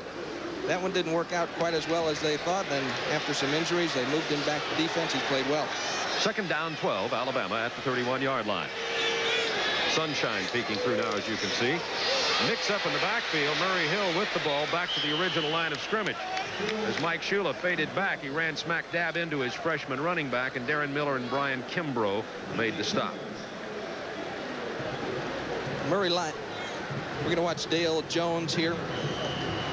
He's coming this time working against Dave Johnson. Hoss Johnson comes back, drags to the ball, makes the play. He's a big playmaker for Tennessee, has been ever since he's a freshman, and really the bell cow of that particular defense.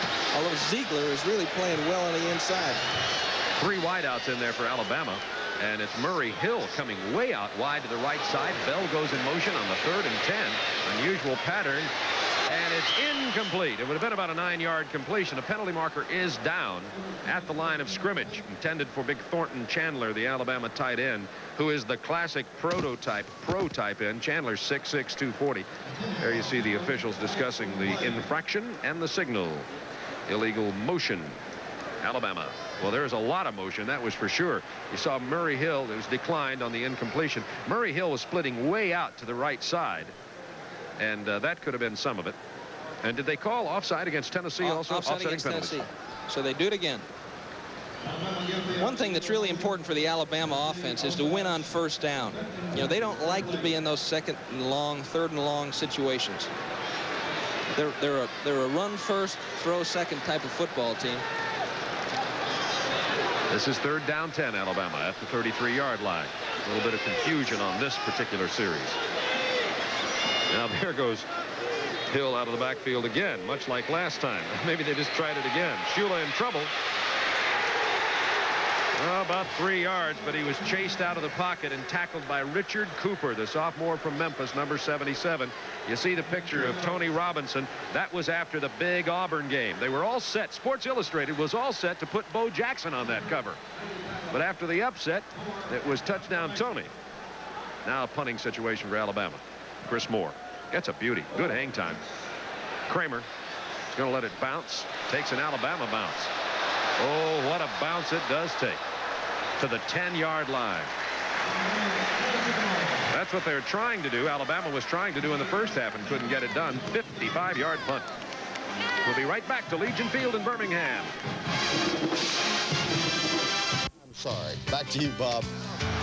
Oh, you Oilers. Some ball game. Ohio State just scoring. First down 10. Tennessee from their own 10 thanks to that 55-yard punt.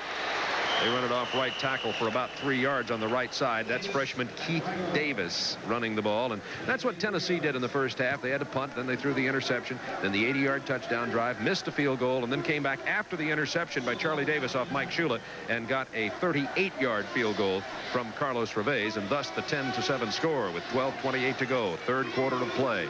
This will be second down 7 from the 13. Tennessee with 3 wide receivers in the game.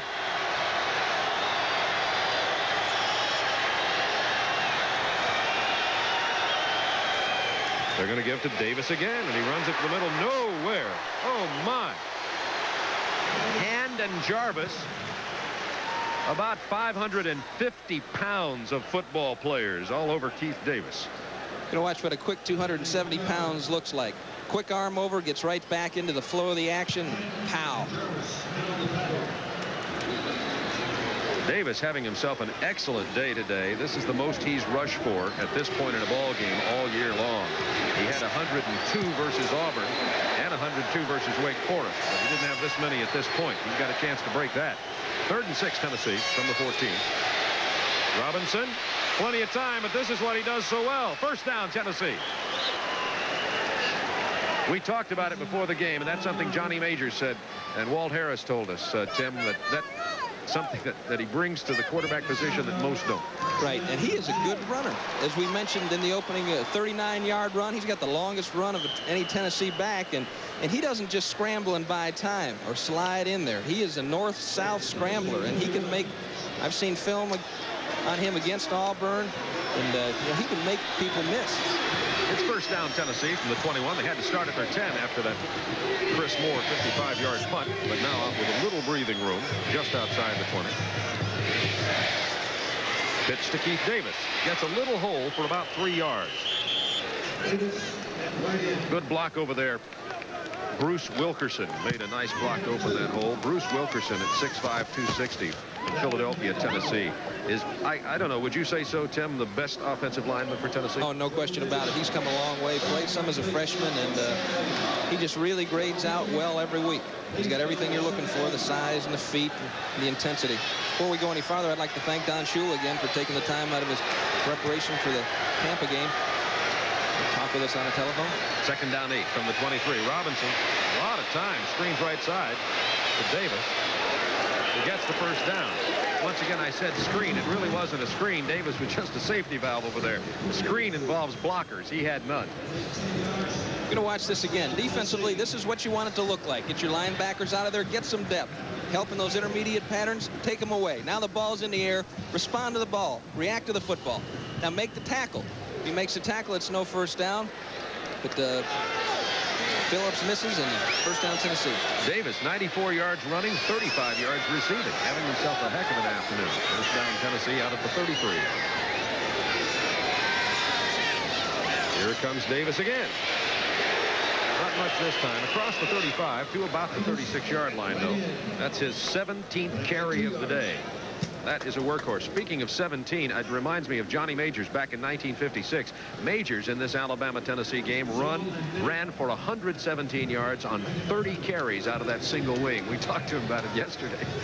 And in 1957, finished second in the Heisman Heisman Trophy voting to Paul Hornung. He led his team that year to a 10-0 record, by the way, and Hornung's team only won 2 games. A lot of controversy over that. Second down 8 from the 35. Here's Tony Robinson. Gets a good block. Gets the first down. Out across the 45 to the 46. Tony Robinson with a Tennessee first down. Volunteers lead 10-7. Remember, Tennessee has 1 loss in the conference. Alabama's undefeated. Fake a little action now. They take away the pitch right off the bat. A nice block there on Cornelius Bennett, it looked like, who is probably responsible for the pitch man. Good block by Jeff Smith, and Robinson takes it upfield. Nice game. 1st and 10 at the 45-yard line. Out of the eye. Play fake. Robinson. Nice play to Charles Wilson. 1st down, Tennessee. Wrestled out of bounds on the far side by 56, Greg Gilbert. Depends on where they spot it. Let's see. I believe it's a 1st down. What's happening on that play action, Bob, is they're running off the 2 wide receivers. The one man's running straight down the field. The man in the slot is heading to the sideline, then up the field. The Alabama defender is turning his back on the football and running with the slot man, opening up that short zone. So when the ball is thrown, there's no one there to react to the ball to make the stop. As you see, they're having to measure it. It looked as though it was a Tennessee 1st down, but when they spotted the ball, it was moved back about a full yard from where I thought it originally went out of bounds, and it may be just an inch or 2 short of the 1st down. So nevertheless, though, it'll bring up a 2nd down in short yardage. 2nd down in just inches. And there's 97, Cornelius Bennett, Jr. from Birmingham. He, by the way, also grew up right here in this Legion Field area in Birmingham, on the west side of Birmingham. I imagine both he and Bobby Humphrey would sneak into college football games over here, right? Can you remember scaling the wall? I remember doing that down at Dyke Stadium in Northwestern. I always just tried to look poor and hungry and hope somebody would just invite me in. They never did. I guess it's because I didn't look hungry enough. 2nd down and inches at the 45. Robinson pump fakes and goes for everything, looking for McGee. Touchdown! What a catch by Tim McGee. There is a penalty marker on the play. The quarterback is down. There's a penalty marker in the Tennessee backfield. They may have roughed Robinson, but they'll wave it off if that's the call. He's up and okay, and I think we've got a touchdown. I think you'll see here in the end, McGee his concentration is broken by the great effort of the Alabama defensive backs. It's a curl and go. He just comes down and pops it out. Now up the field. Defensive back turn, run. Make up ground. Get your head around. He does. Good job by Freddie Robinson. Thomas there to help out. He makes the catch. I thought he had it. Never maintained. I don't think he maintained control of the ball long enough for it to count. But you know, I've got a defensive attitude, defensive bias. And if you want 6 points, you got to hold on to the thing all the way down. But great concentration by Timmy McGee. Well, of course you can argue that one forever, but it's is the man in the end zone in possession of the ball, and we'll just be able to. There he has it. There he has it. There he has it. It looked like he was always kind of grabbing for it a little bit. Never really had a solid hold on it. Nevertheless, the roughing the quarterback penalty moves it to a 1st down at the 30-yard line, and back comes Tennessee. No gain. That was Keith Davis. Stopped at the line of scrimmage. Ricky Thomas with the tackle. That time they ran it toward Cornelius Bennett as he came across the line of scrimmage. They had a wide receiver give him a little pop, which enabled that play to break outside. 7:35 to go, 3rd quarter. Tennessee leading 10-7, and a controversial call on the touchdown, no touchdown by McGee in the end zone. What would have been a great catch. It's now 2nd down and actually a little longer than 10. We'll call it 11 yards. Robinson gets out of trouble and gets slammed to the ground by Cornelius Bennett. Bennett and Robinson have a real duel on, as you can see. Tony Robinson is holding his left shin. He was really popped by Cornelius Bennett.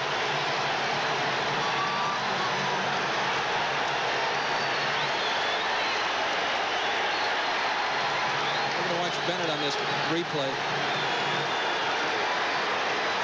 Coming off the ball. It's a screen pass, so Darrell Smith, number 57, is letting him go inside. They wanted to throw a screen back to the left side. Not there. So Robinson throws it away at the feet of some offensive linemen. You saw him grab his leg in pain as he went down. When you take another look at this force, Bennett comes in and chases him. Watch the right lower leg of Tony Robinson right there when he came down on it. That's the point of the injury. He's still on the field. Here he comes. He's getting up now. See it again. And Bennett is in the flow as far as any roughness call there. He's perfectly legal there. Robinson has to come out for one play because of the injury, and senior Darrell Dickey, the son of Tennessee's new athletic director Doug Dickey, comes in to fill in for this one play, but Robinson looks to be okay. The situation is this: it will be 3rd down 10 at the 30. I think Robinson's all right. This Alabama defense has been showing the muscle the last few plays against Tennessee.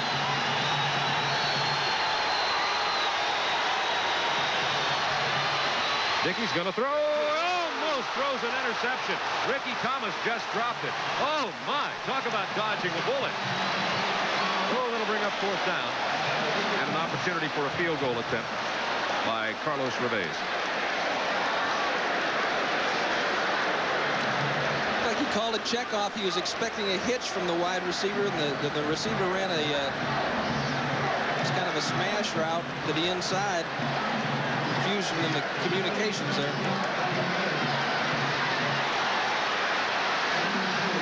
This will be a 47 or 48-yard field goal if it's successful. Plenty of distance. It is good. Tennessee 13, Alabama 7. Tennessee with a missed touchdown pass from Tony Robinson to McGee when McGee juggled it going into the end zone, but they get the field goal. This is Super Football Saturday on Turner Network Television. He gets the 48-yard field goal by Carlos Reveiz, his second of the game. He missed the 47, hit a 38, hit a 48, and it's now 13-7 Tennessee. That was a 59-yard drive, took 5 minutes 45 seconds.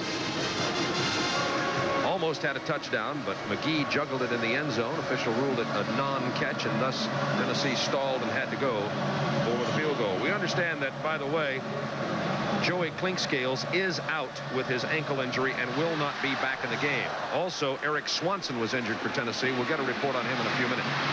Here comes Bobby Humphrey.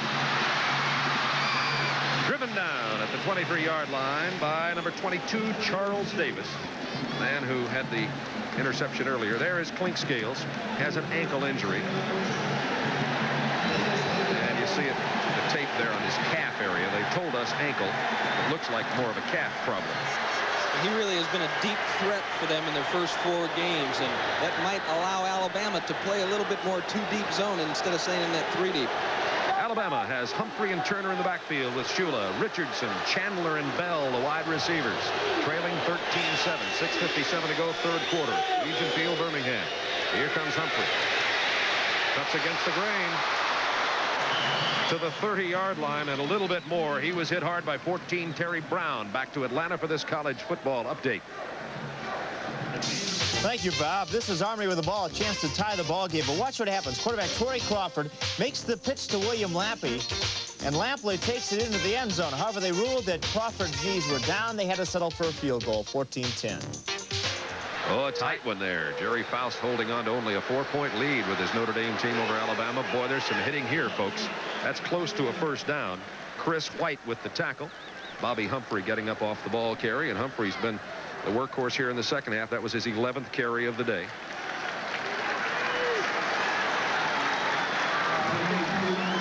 And it is a first down, Alabama, out near the 35-yard line. So Alabama has once again bent but not broken, with the exception of the 180-yard touchdown drive that was aided by an interference call in the end zone and forced Tennessee to go for 3 field goals instead of touchdowns. So this will be a whole different ballgame.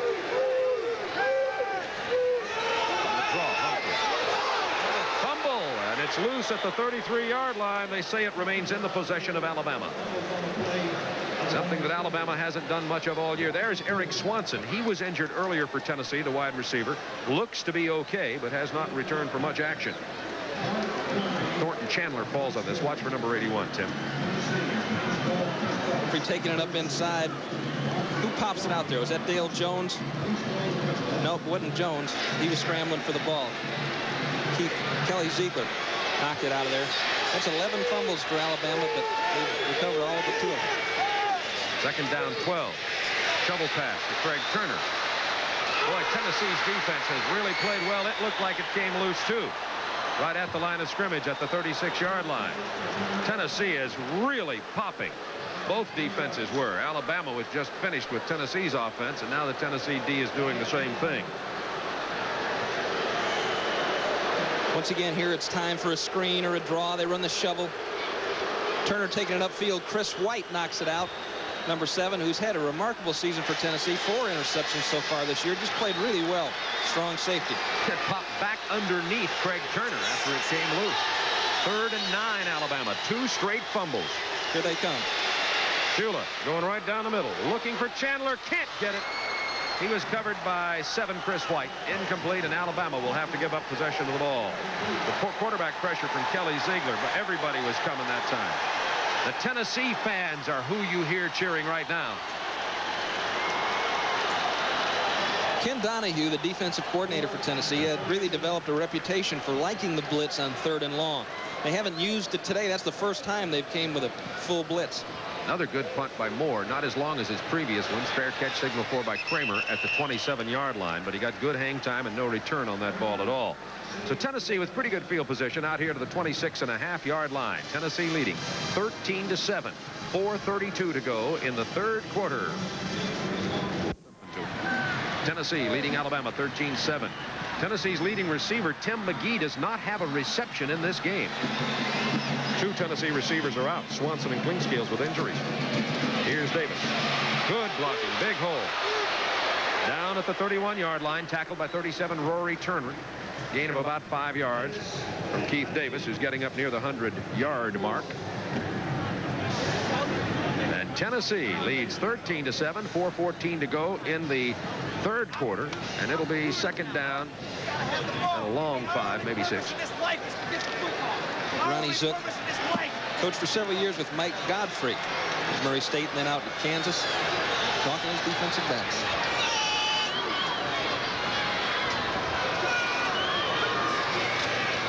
Davis drives for only a yard or 2 to about the 32-yard line, bringing up a 3rd down conversion. Right now we're going back to Atlanta for another college football update. And we'll take you back to South Bend, Indiana. Notre Dame with the ball. Alan Pickett gets the call over up and in. 21-10 now. Notre Dame up on Army. And another Alabama player is shaken up. It's Joe Godwin. The other inside linebacker, Wayne Davis, went out with an injury in the first half. We do not know the severity of the Davis injury, but now the other starting inside linebacker for Alabama is down. Several injuries in this game. 2 to wide receivers for Tennessee and now 2 to linebackers for Alabama.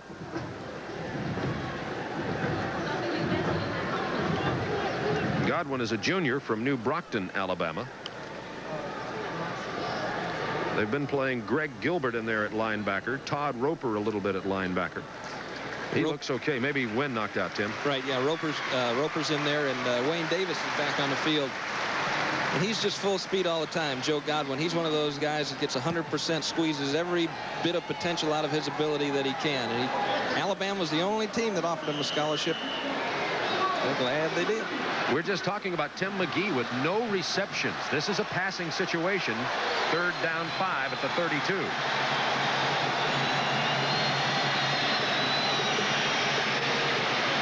To Panuska. Panuska out near the 40-yard line. Tennessee 1st down. Todd Roper with the tackle. So they're covering those Tennessee wide receivers, and Robinson's had to throw to the backs more than anybody else. He's now 8 out of 14, passing the ball for 113 yards and 1 interception.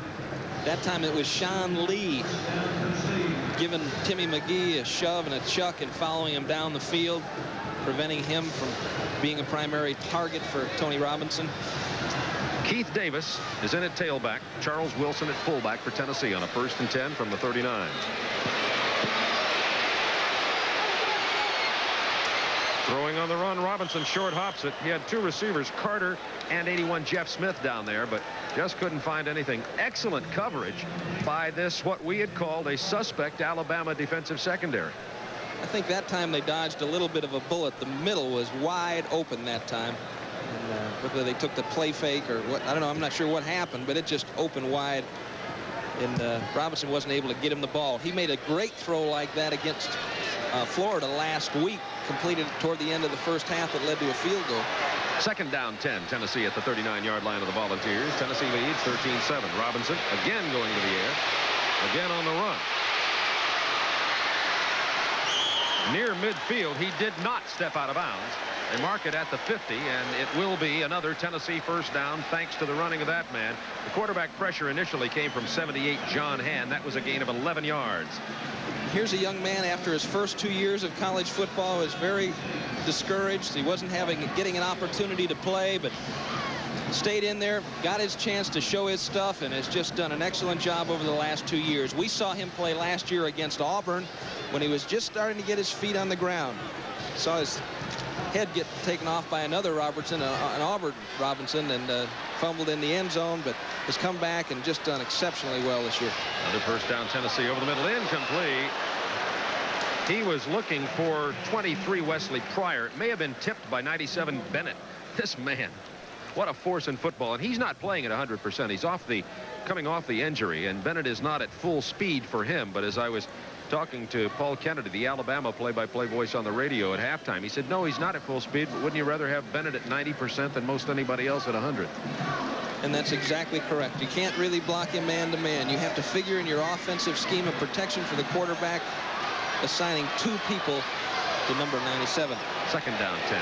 Robinson continuing to go to the air here, continuing to find nobody home. Throwing on the run, incomplete. The reception attempt would have been his heroic reception, but it goes incomplete. The Tennessee receiver is still down, and that is Vince Carter, number 9, who hit this artificial surface hard. I might mention, as artificial surfaces goes, in my opinion, I've walked on a lot of them at various stadiums around the country, this is one of the hardest. Packed down there. I'll tell you what, they're all one of the hardest. I thought you might have that opinion. Let's watch Bennett work against Wilkerson. Wilkerson does a real fine job on him on this play. Number 68 keeps him off. Nice job. Finally gets the arm over and slides around him. Robinson's niftiness breaks the pocket perimeter, and he finds someone down the field to rip it to. Pretty soon Tennessee's going to run out of wide receivers here. This is the 3rd wide receiver to go down. Eric Swanson has a back injury, will not come back to play. Clinkscales has a lower leg injury to his left leg, will not come back to play. Pryor is down. You can see they're working on him right now. So Tennessee is left with Sam Grady, the sprinter, who frankly is not a real good receiver. It looks like Carter may be okay. Grady is left. Wesley Pryor, who's coming off an injury himself, has played a little bit. Then there's Troy Hale, who hasn't played in the game so far, but it's where they're getting skinny at wide receiver here. See what happens on this attempted reception. Oh, you can see very clearly what happens. That carpet just digs you up. You see Britt Cooper lands on top of him and just knocks the wind out of him. Now 3rd down 10 at the midfield stripe. This game is really at a critical point right here, with Tennessee leading 13-7. Pump fake left. He goes right to Davis. Needs a block. Gets it at the 50. Needs a cut. Close to the first down. Let's see where they spot it. I think they'll say he's about a yard shy. Freddie Robinson with a tackle. Excellent job of running with the ball for Davis, but I believe he's going to come up short. He does come up short of the first down. That was 3rd down 10. It's going to be about 4th down 1. Tennessee's going to have to give up the ball. In comes Bob Garman, their punter. 4th and 2, really, when you take a look at it there on the sideline more accurately. Now, this is a key punting play for the University of Tennessee. Garman's going to try to down it somewhere inside the 10. Albert Bell can really fly, the junior college transfer from Coffeyville Junior College in Kansas. Going for the corner. Getting the middle of the end zone, or almost the middle. So it'll be brought out to the 20-yard line. A 41-yard punt. Garman not happy with that, you can be sure. This is Super Football Saturday on Turner Network Television. Game's getting down to it, folks. It's another classic Tennessee-Alabama matchup. Tennessee leading 13-7. Tony's back on the phone with the offensive coordinator upstairs, talking about a way to solve this Alabama defense. Well, Alabama is running Humphrey, and the ball is loose again, and Tennessee has recovered. Alabama came into this game with 3 turnovers all year, and they've turned it over twice in this game. They fumbled 3 times on their previous possession. Dale Jones got the ball. Watch 54. They're running the stunt inside. He's trying to close it down. Ziegler nails him. Who is that? Chris White. There's number 7 in there. The ball pops out. Dale Jones comes up with it. Big turnover at the 28-yard line of Alabama. Tennessee leads 13-7. Ray Perkins trying to encourage his team. That's 3 times the ball has been on the ground for Alabama in the third quarter. Hand off to the fullback. That's 35, William Howard. He drives to about the 26-yard line. So Tennessee, there you see the turnover situation. Alabama, 3 fumbles, 2 interceptions. That's the total for the year. Now remember, coming into this game, they had 1 interception and 2 fumbles for a total of 3. So they've almost matched that in this one game. Tennessee, very good at getting those takeaways when somebody gives them the opportunity. There's that aggressive volunteer defense. They talked about the fact, matter of fact, Ray Perkins was concerned about the fact that Tennessee was so aggressive defensively. Robinson with the play fake on a 2nd down 9. It's complete. Close to the first down, out of bounds at the 17-yard line. It'll be a first down to Charles Wilson, number 32. First down, Tennessee leading 13-7 in the final moments of the third quarter. Missouri just barely trailing Nebraska. That's in the third quarter. Real battle there at Missouri. And look at that in the second quarter. Georgia and Vanderbilt in a close one in Nashville, 6-3. Florida this game was 0-0 in the second quarter. And then kaboom. Florida in front of Southwestern Louisiana, 38-0. A real, I said earlier this week, I thought it was probably the biggest mismatch in the country. And now looking though it may be. On a first down at the 18, UT after recovering the Bobby Humphrey fumble. Penalty marker down in the secondary. The 25-second clock may have wound down. Sometimes that will happen to Robinson because of his audibles and checkoffs. Delay of game. Sometimes he has just one choice, an odd or an even choice. Same play to the left or to the right. Sometimes Walt Harris gives him the flexibility to change the play completely from a run to a pass or the other way around. 25-second delay. Offense, still first down. So it'll be 1st and 15, and they spot it at the 22-yard line. Tennessee's been down here knocking on the door before trying to get the ball in the end zone. They've done it only one time in the second quarter on an 80-yard drive. And as I told you, that was aided by an interference call in the end zone. Other than that, they've had to settle for 2 field goals. See what happens this time after they recovered that Bobby Humphrey fumble. On the option, this is where Robinson is so dangerous. Inside the 10, about a yard away from the first down goes Tony Robinson. Joe Godwin with the tackle. What acceleration this quarterback has. Once he makes the decision, he tucks it under his arm and heads south. And that's the end of the third quarter. Tennessee leading 13-7. But watch Tony Robinson turn it upfield in a heartbeat, and he gets the first down. They make the long walk to the far end zone. Tennessee now has to drive into the roaring din of the Alabama faithful at Legion Field. 2nd down 1 at the 8-yard line. Full house backfield. Robinson play fakes, has the ball, gets protection. Down he goes, hit hard at the 12. Cornelius Bennett and Kurt Jarvis combining, and Robinson appeared to be shaken up on that play.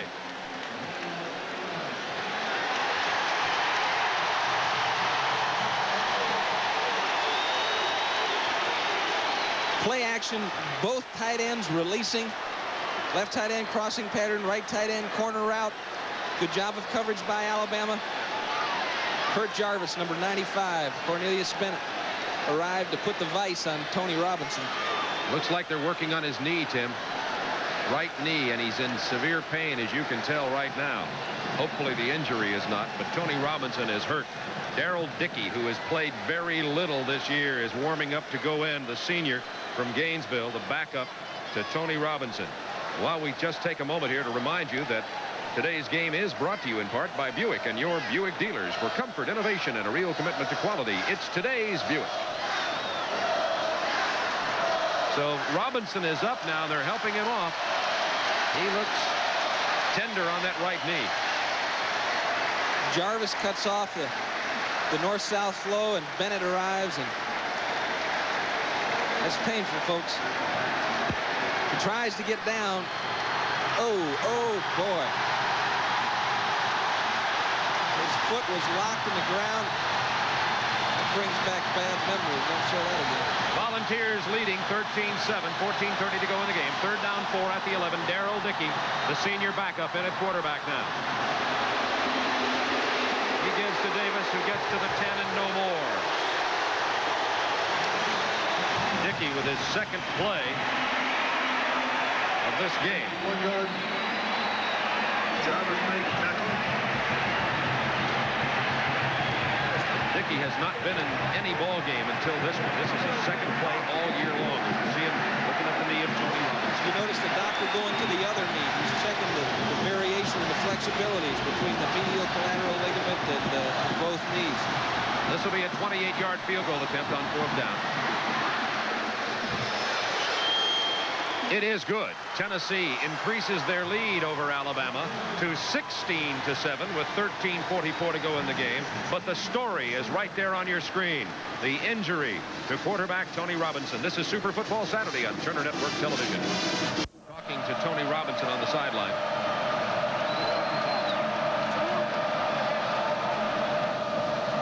Still do not know the exact severity of the injury, but it's for sure Robinson won't be back in. I would almost say it's for sure. Short kickoff by Tennessee to Humphrey at the 8.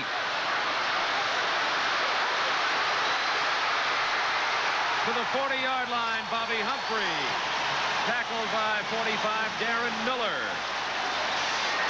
There's the right knee of Tony Robinson. 41-yard kickoff return. And this is the man who makes Tennessee go. The cliche says the straw that stirs the drink for Tennessee. Severe loss. Emotionally, that's really got to affect your football team. It's going to take them a minute to recover from the loss of that young man right there, and you just hate to see that happen. It's got to be a painful thing to watch. Now Alabama trailing 16-7 has 13 and a half minutes to see if they can come from behind. Tennessee on a 3-game winning streak. Mike Shula. Complete to the 50-yard line to tight end Thornton Chandler. 1st down, Alabama. Sometimes an injury to a player who is so important to a team. Here's Albert Bell on an isolated shot. Just a little underneath route. Shula really likes the tight end there. They're really developing a relationship in terms of thrower and catcher. Tight end can be really a dangerous weapon and hard to stop in that seam area. On a 1st down 10, I was going to say sometimes an injury even to an offensive player, if he's a leader like Robinson, can slow down the defense. Let's see if it happens. To Turner to the 43-yard line. Because Robinson is such an emotional leader for Tennessee. He'll have to suck it up defensively here. And there's Tony on the sideline with the ice on that right knee. He got hit from the front, and you saw his foot stick on the turf. When you get that kind of action, usually what you have is damage to the cruciates, one of the posterior or anterior cruciates, which control the back and forth movement of the knee. 2nd down 3 from the 42. Bell in motion. Bobby Humphrey driving for the 1st down for Alabama. Kelly Ziegler with the tackle. Interestingly, again here, the leading receivers for both of these football teams, Al Bell for Alabama and Tim McGee for Tennessee, have yet to catch a pass in this ball game. Mike Shula with 116 yards passing. He's 10 out of 19, 1 interception. Well, Alabama certainly is no stranger to coming from behind. They did it against Georgia to win. They almost made a miraculous comeback against Penn State. They had to measure, but it was a 1st down at the 39-yard line. 16-7, Tennessee leading Alabama. One of the premier rivalries in college football. These teams started playing in 1901 at West End Park, not far from Legion Field. Alabama won that one 6-0. Now Chester Braggs in at tailback for Alabama, along with Craig Turner. Braggs is number 30. Shula going for Chandler, leaping grab at the 19-yard line with a big 6'6" tight end. Brown with a tackle. 20-yard reception for Chandler, his 2nd of the day. It's pretty good evidence why Mike Shula likes to throw it to Thornton Chandler. 2 things happen here. One is he shows his tremendous athletic ability by stretching up and making this catch, and the other thing is he's displaying some courage, because when you get in that position down the middle, you know there's going to be someone distributing some pain. Oh, you just feel one of these classic endings coming up to this ball game. 11:39 to go. Tennessee 16, Alabama 7. Tides ball, 1st and 10 at the 19 of the Volunteers. Bell in motion. Shula, not much pressure. Bobby Humphrey.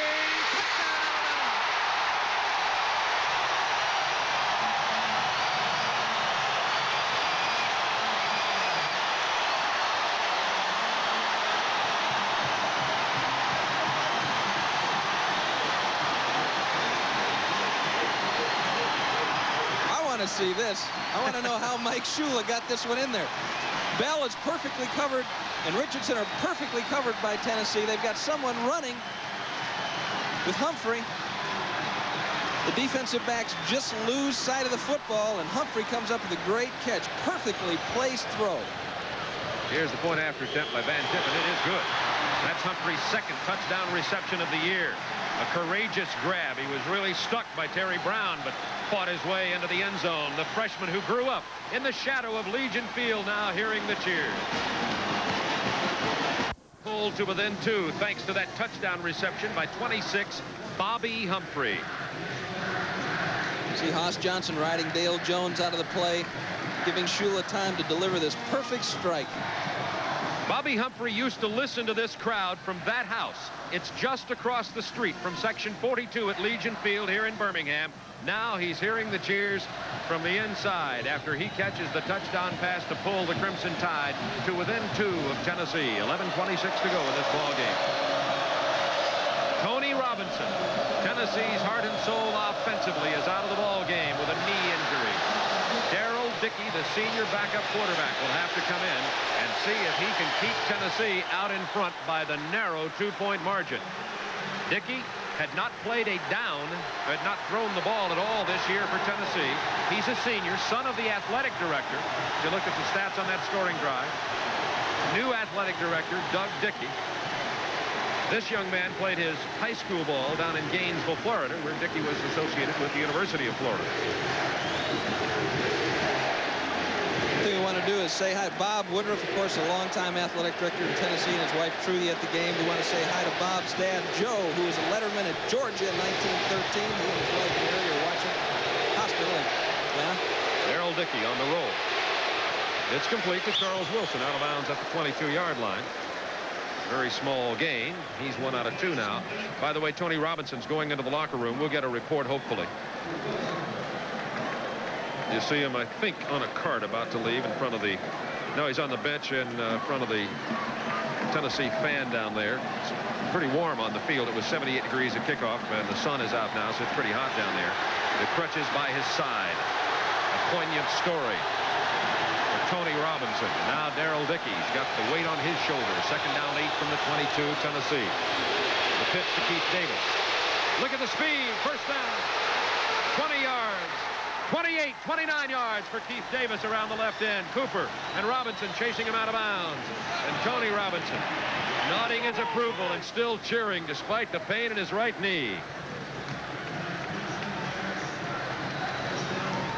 Nice block by the tight end of Tennessee. Another good block by Galbraith, creating that crack. And as you mentioned, Bob, alluded to the speed of Keith Davis. He's something else. Keith Davis now with more yardage than he's had all year. That's his best performance. 127 yards on this day for the freshman from Nashville.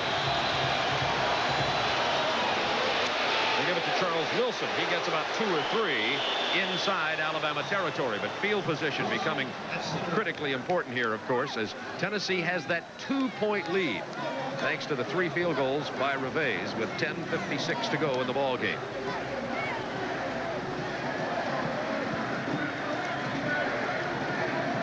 It has been another classic. Tony Robinson on crutches on the sideline.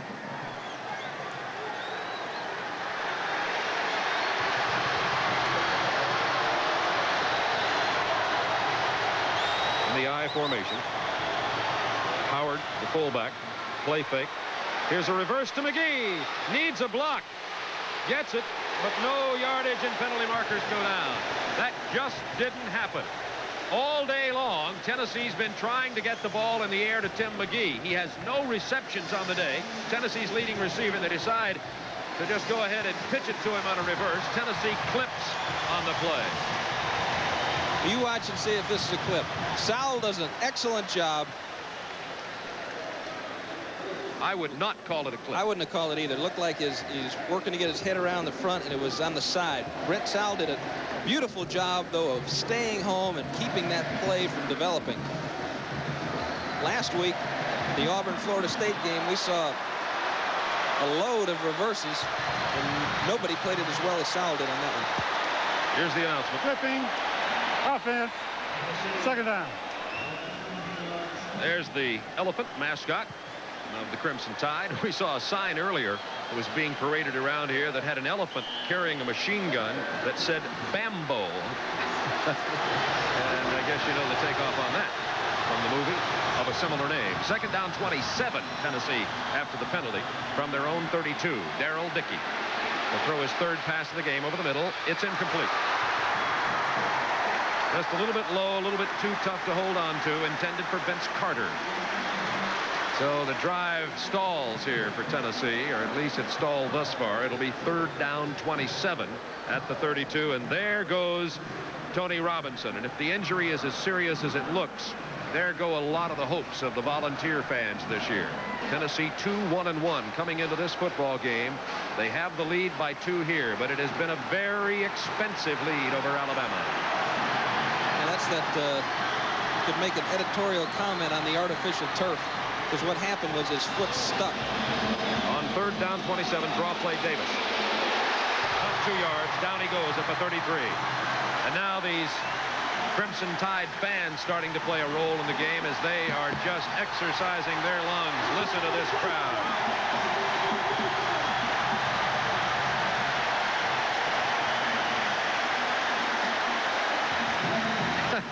I guess you can get the symbolism of that sign. Get that guy's name.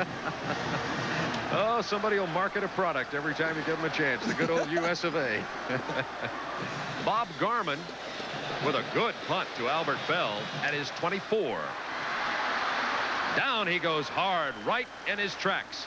So it's down to this, folks. 9 minutes, 19 seconds remaining in this game. Tennessee 16, Alabama 14. Crimson Tide ball at the 24.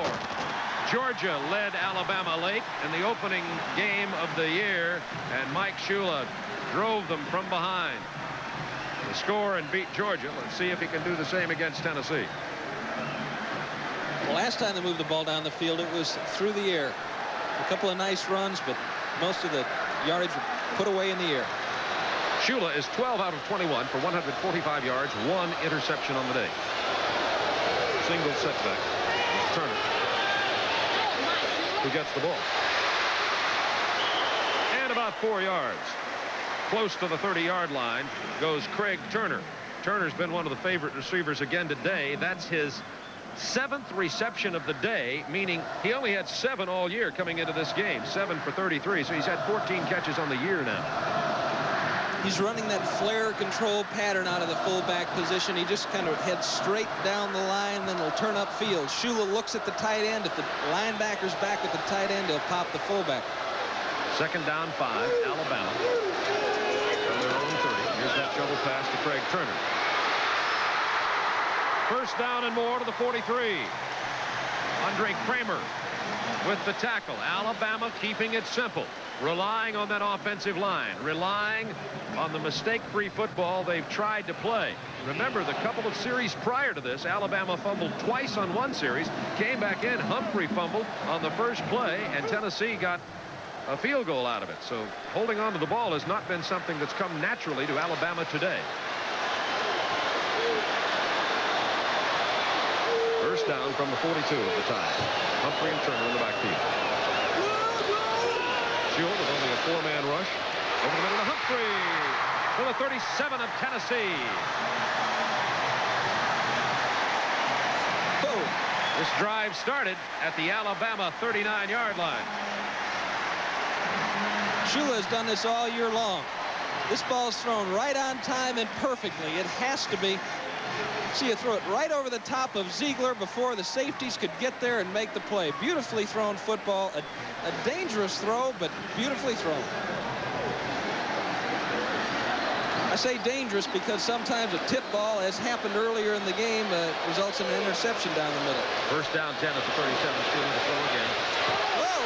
It's picked off by Tennessee's Dale Jones. We told you he was the big play man. Whoa, that was one of the shortest interceptions of a pass ever, about 1.5 feet. Point blank. Took the bullet in the chest.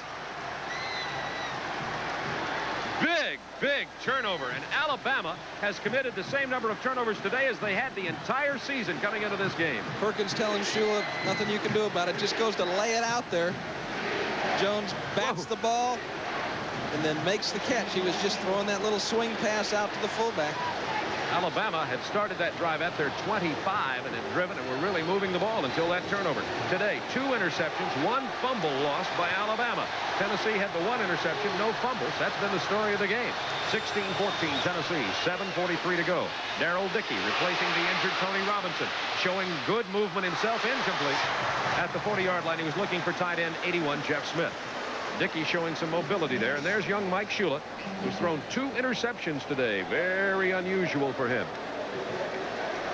One was a tip ball thrown a little bit behind Chandler, and that one was one of the most unusual things I've ever seen.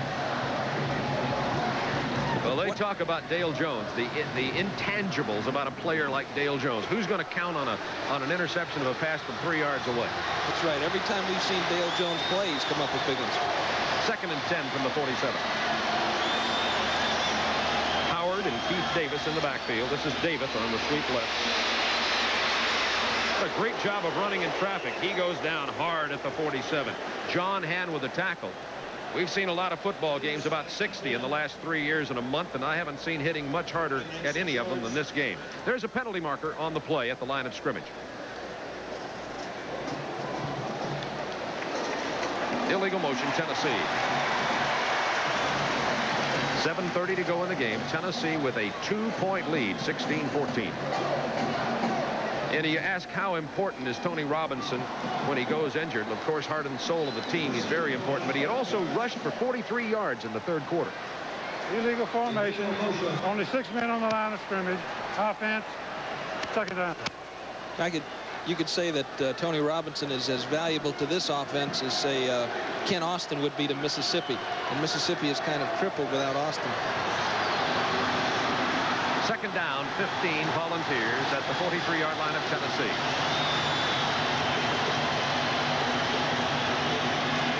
Three-man rush. Dickey's going to keep it. He gets back to the original line of scrimmage, and that's all. Wayne Davis, who was injured in the first half, is back in there for Alabama. As we might mention, is Godwin. Both of them had been shaken up for Alabama. Both have gone back into play. So it'll be 3rd down 10. Tennessee now at the 48 after they intercepted the pass. They haven't been able to do much. Over the last 3 years, the average score of this game was 32-31. We're seeing much better defense this afternoon. A lot of courage on defense. People answering the call. It's a classic college football matchup. 16-14 Tennessee. 6:47 to go in the ball game. Good protection for Dickey. Incomplete. Had 2 receivers in the exact same area. It would have been a 1st down reception had Charles Wilson held on to the pass, but Smith and Wilson were both in that area. So Dickey now is 1 for 5 passing the ball.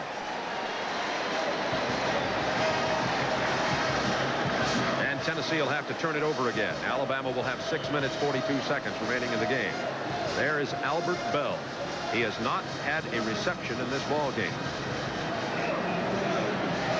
They've been double covering him a lot, Bob. In their nickel scheme, they've been taking him away from Alabama, forcing them to go other places.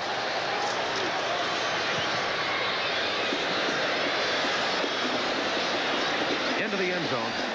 It'll be brought out to the 20-yard line, and once again the kicking game is playing a big role. 3 field goals for Tennessee that gives them a 2-point lead, and now the field position battle will take place in the next 6 minutes and 34 seconds. This is Turner. A 2-yard punt by Garman, but I'm sure he would have been glad to give away some of the statistics to get this ball downed inside the 20 of Alabama. Went into the end zone for a touchback, and here comes Mike Shula and the Crimson Tide trailing by 2. 6:34 remaining in the game. Bell, without a reception thus far, in motion. Here is Hill. 6 yards. Darren Miller, 45, the tackle for Tennessee. And that's what you need on first down. Now it's 2nd and 4. You have a choice. If you want to, you can throw the ball. Most probably, they'll just run it a couple of more times. Take their time, taking it down the field. Boy, look at that game up there in Nashville. 13-10. Georgia leading Vanderbilt at halftime. Nebraska has gone back out in front of Missouri, as you saw. Vandy playing tough, very injured against Georgia, too. First down run, Alabama, out to the 32-yard line. It was Murray Hill, the freshman from Atmore. So Georgia not having a first half cakewalk against Vanderbilt. Georgia with 1 loss in the SEC to Alabama in the opener can, of course, ill afford another one. Most people thought they'd have a cakewalk against Vanderbilt. Of course, the second half remains to be seen. And here, Tennessee with 1 loss in the league cannot afford another either. Most feel that 1 loss is all that you can have to win the SEC this year. Alabama undefeated. Kentucky, as of now, also undefeated. Florida not eligible. 1st and 10 from the 31. Here comes Bell on the reverse. He has the blocks. Out of bounds. First down at the 47-yard line. Kramer knocked him out. Still inside Alabama territory. So neither wide receiver, leading receiver, Bell and McGee's caught a pass. So they decided to just hand it to him, I guess. 16-yard gain. After every play, you're looking at the contained responsibility away from the flow of the play. The coaches, obviously, George Henshaw up in the booth, saw something that he liked and came back with a reverse. I'm sure he's been saving it for a couple of series because Tennessee has really been hot in pursuit. 5.5 minutes to go in the game. Tennessee 16, Alabama 14. First down, Alabama at their own 47. They give to Murray Hill. Inside Tennessee territory to about the 48. Hit by 16, Tommy Sims, who has 9 tackles today from the strong safety position for the Volunteers. Talking to Dick Bumpus before the game, who coaches the inside linebackers, a former great Arkansas player. And he said they had to move around a little bit because they felt like they were a little bit outsized in the middle. One of the things that concerned them the most was just having the ball run right at them. Both these teams have 21 first downs on the day. Score 16-14. 2nd down 4. Greg Turner, no first down. Held shy of the 45-yard line. Ray Perkins with another ulcer game. This is not one that's relaxing on the sideline. 75,808 here at Legion Field. Well, that's the life of a coach in the SEC, isn't it? Week after week after week. Quality opposition. Again, we said Georgia should have a cakewalk at Vanderbilt. They have a 3-point lead at halftime. Pitch back to Hill. He is denied the first down on the 3rd down and 3. Darren Miller with a tremendously big defensive play for the Volunteers. And Alabama will have 4th down out here at midfield, and they're going to call timeout, and Shula's going to go to the sideline. You'd think with 4:05 to go, they'd give the ball up. We watch this again, a toss. Tennessee defender doing an excellent job of turning that play in, not letting it develop. It's Darren Miller making the stop. Well, there's Shula talking to Perkins, and Albert Bell is coming into the game from the sideline. And Tim, again, I leave this to your expert analysis. 4th down 4 at midfield at the 47-yard line of Alabama with 4:05 to go. It surprises me that they're considering not giving the ball up. Well, there's plenty of time left to go in the football game. Obviously, that Perkins and his staff have studied film all week long in preparation for Tennessee. They know the capabilities of their football team. I think they have to fear. They're certainly a lot more apt to take a risk without Tony Robinson at quarterback for Tennessee. That's one thing they're talking about, and it looks as though they're going for it. And imagine they probably have a pretty good feel for the defense that's going to be called. They've given Shula a couple of plays, and he'll make the decision on the line of scrimmage. It's a long 4th and 4 at the 47. You almost have to throw the ball, I would assume, 4th and 4. Well, we have Murray Hill and Craig Turner in the backfield. The receivers are Greg Richardson and Al Bell, both split up there to the top of your screen. Big 4th down decision by Ray Perkins. Tennessee's coming with everybody. Incomplete after the tremendous pressure on the blitz by Tennessee. The gamble fails by the Tide. The Volunteers take over at their own 47-yard line.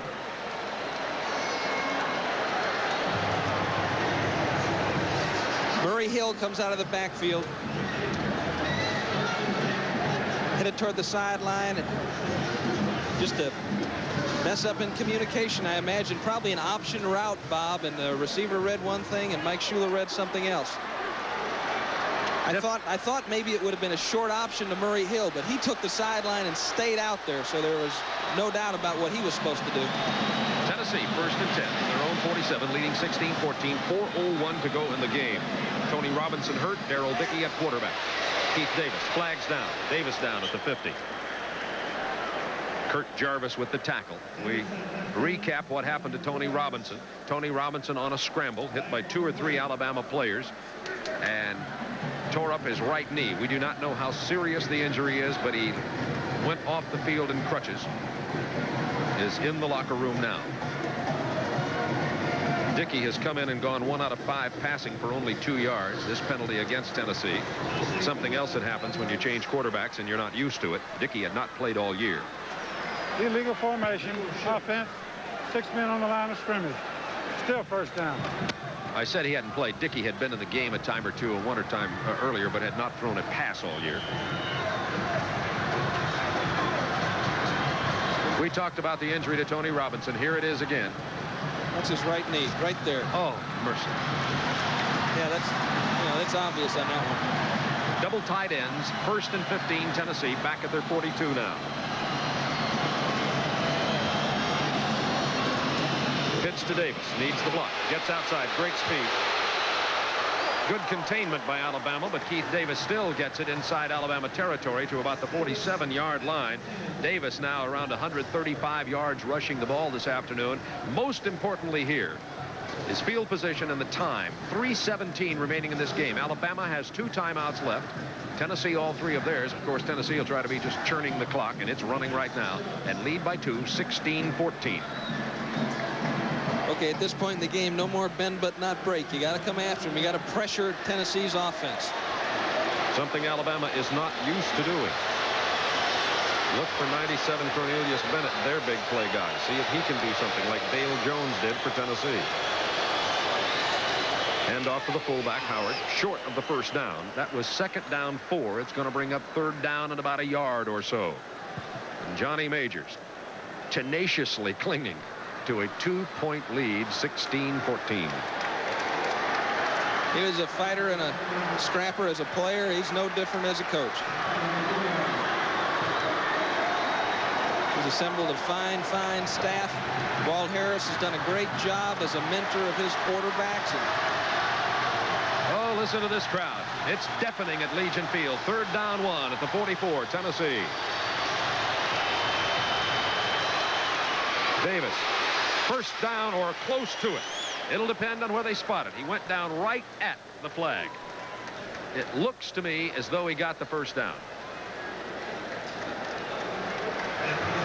What really surprises me is defensively, and some people, this is a 1st down. Some people might not understand this, but at the risk of confusing some folks, they were in corner support, the wide receiver, way out to the wide side of the field.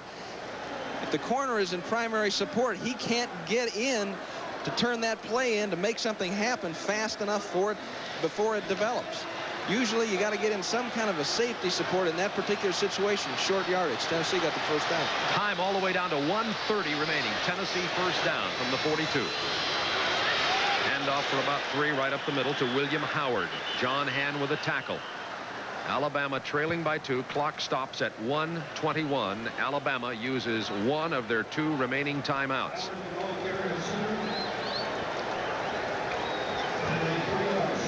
So Tennessee took over at midfield when Ray Perkins went for it on a 4th down, and Mike Shula couldn't hit his receiver. He looked for Al Bell, but under tremendous pressure couldn't connect. There's the 2-point story and the story on the face of young Mike Shula. We'll be right back.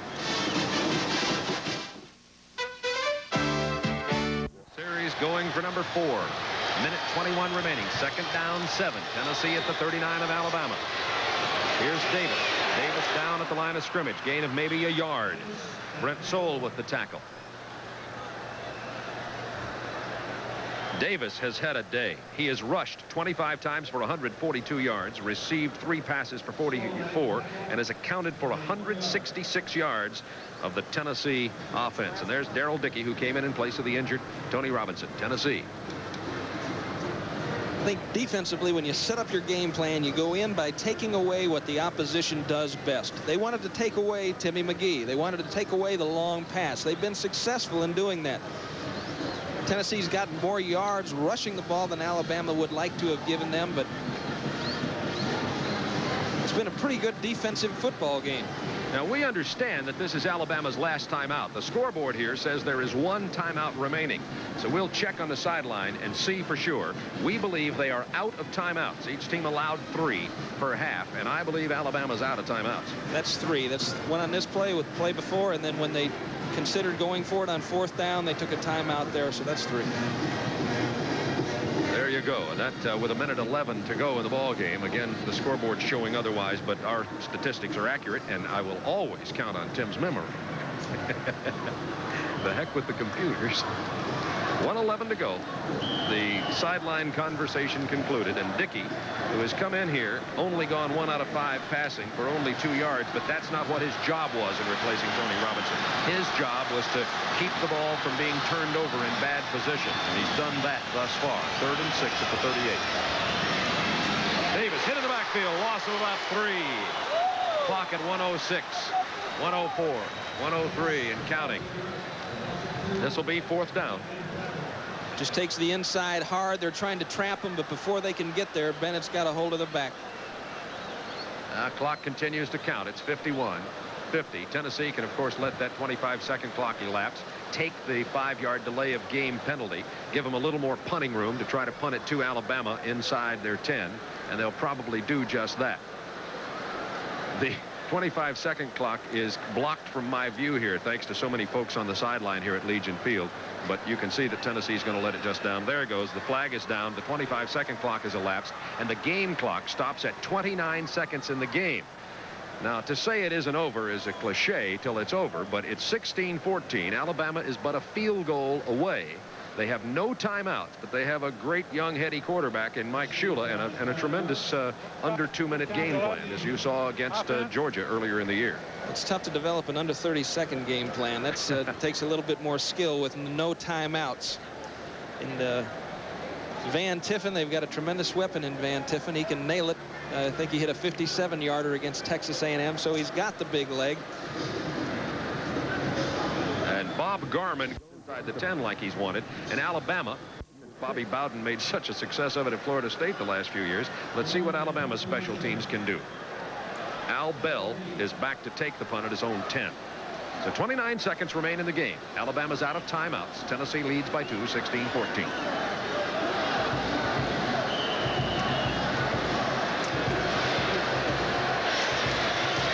Alabama with 9 men on the line to go for this punt. They don't get it. Bad punt. Garman shanks it badly to the right.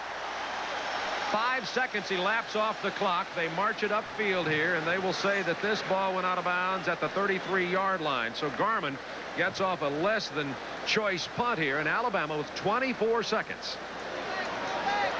They are 67 yards away from the end zone, but much closer, about 35 yards or so away from field goal range. What do you think's the outside on Van Tiffen? How far can he hit it, Bob? Van Tiffen's longest has been 52 yards.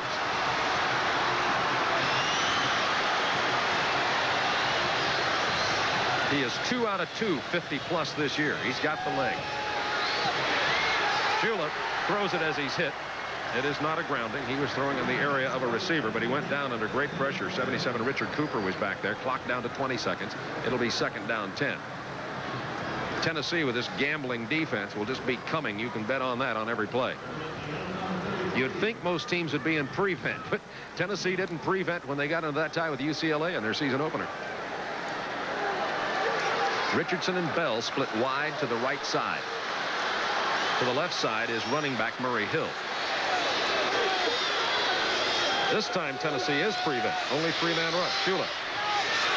It's caught by Bell, taken right out of the hands of the Tennessee player, but the clock runs 11, 10, and stops there so they can reset the chains. Alabama has the plays called, so they'll be up. They are at the 44-yard line.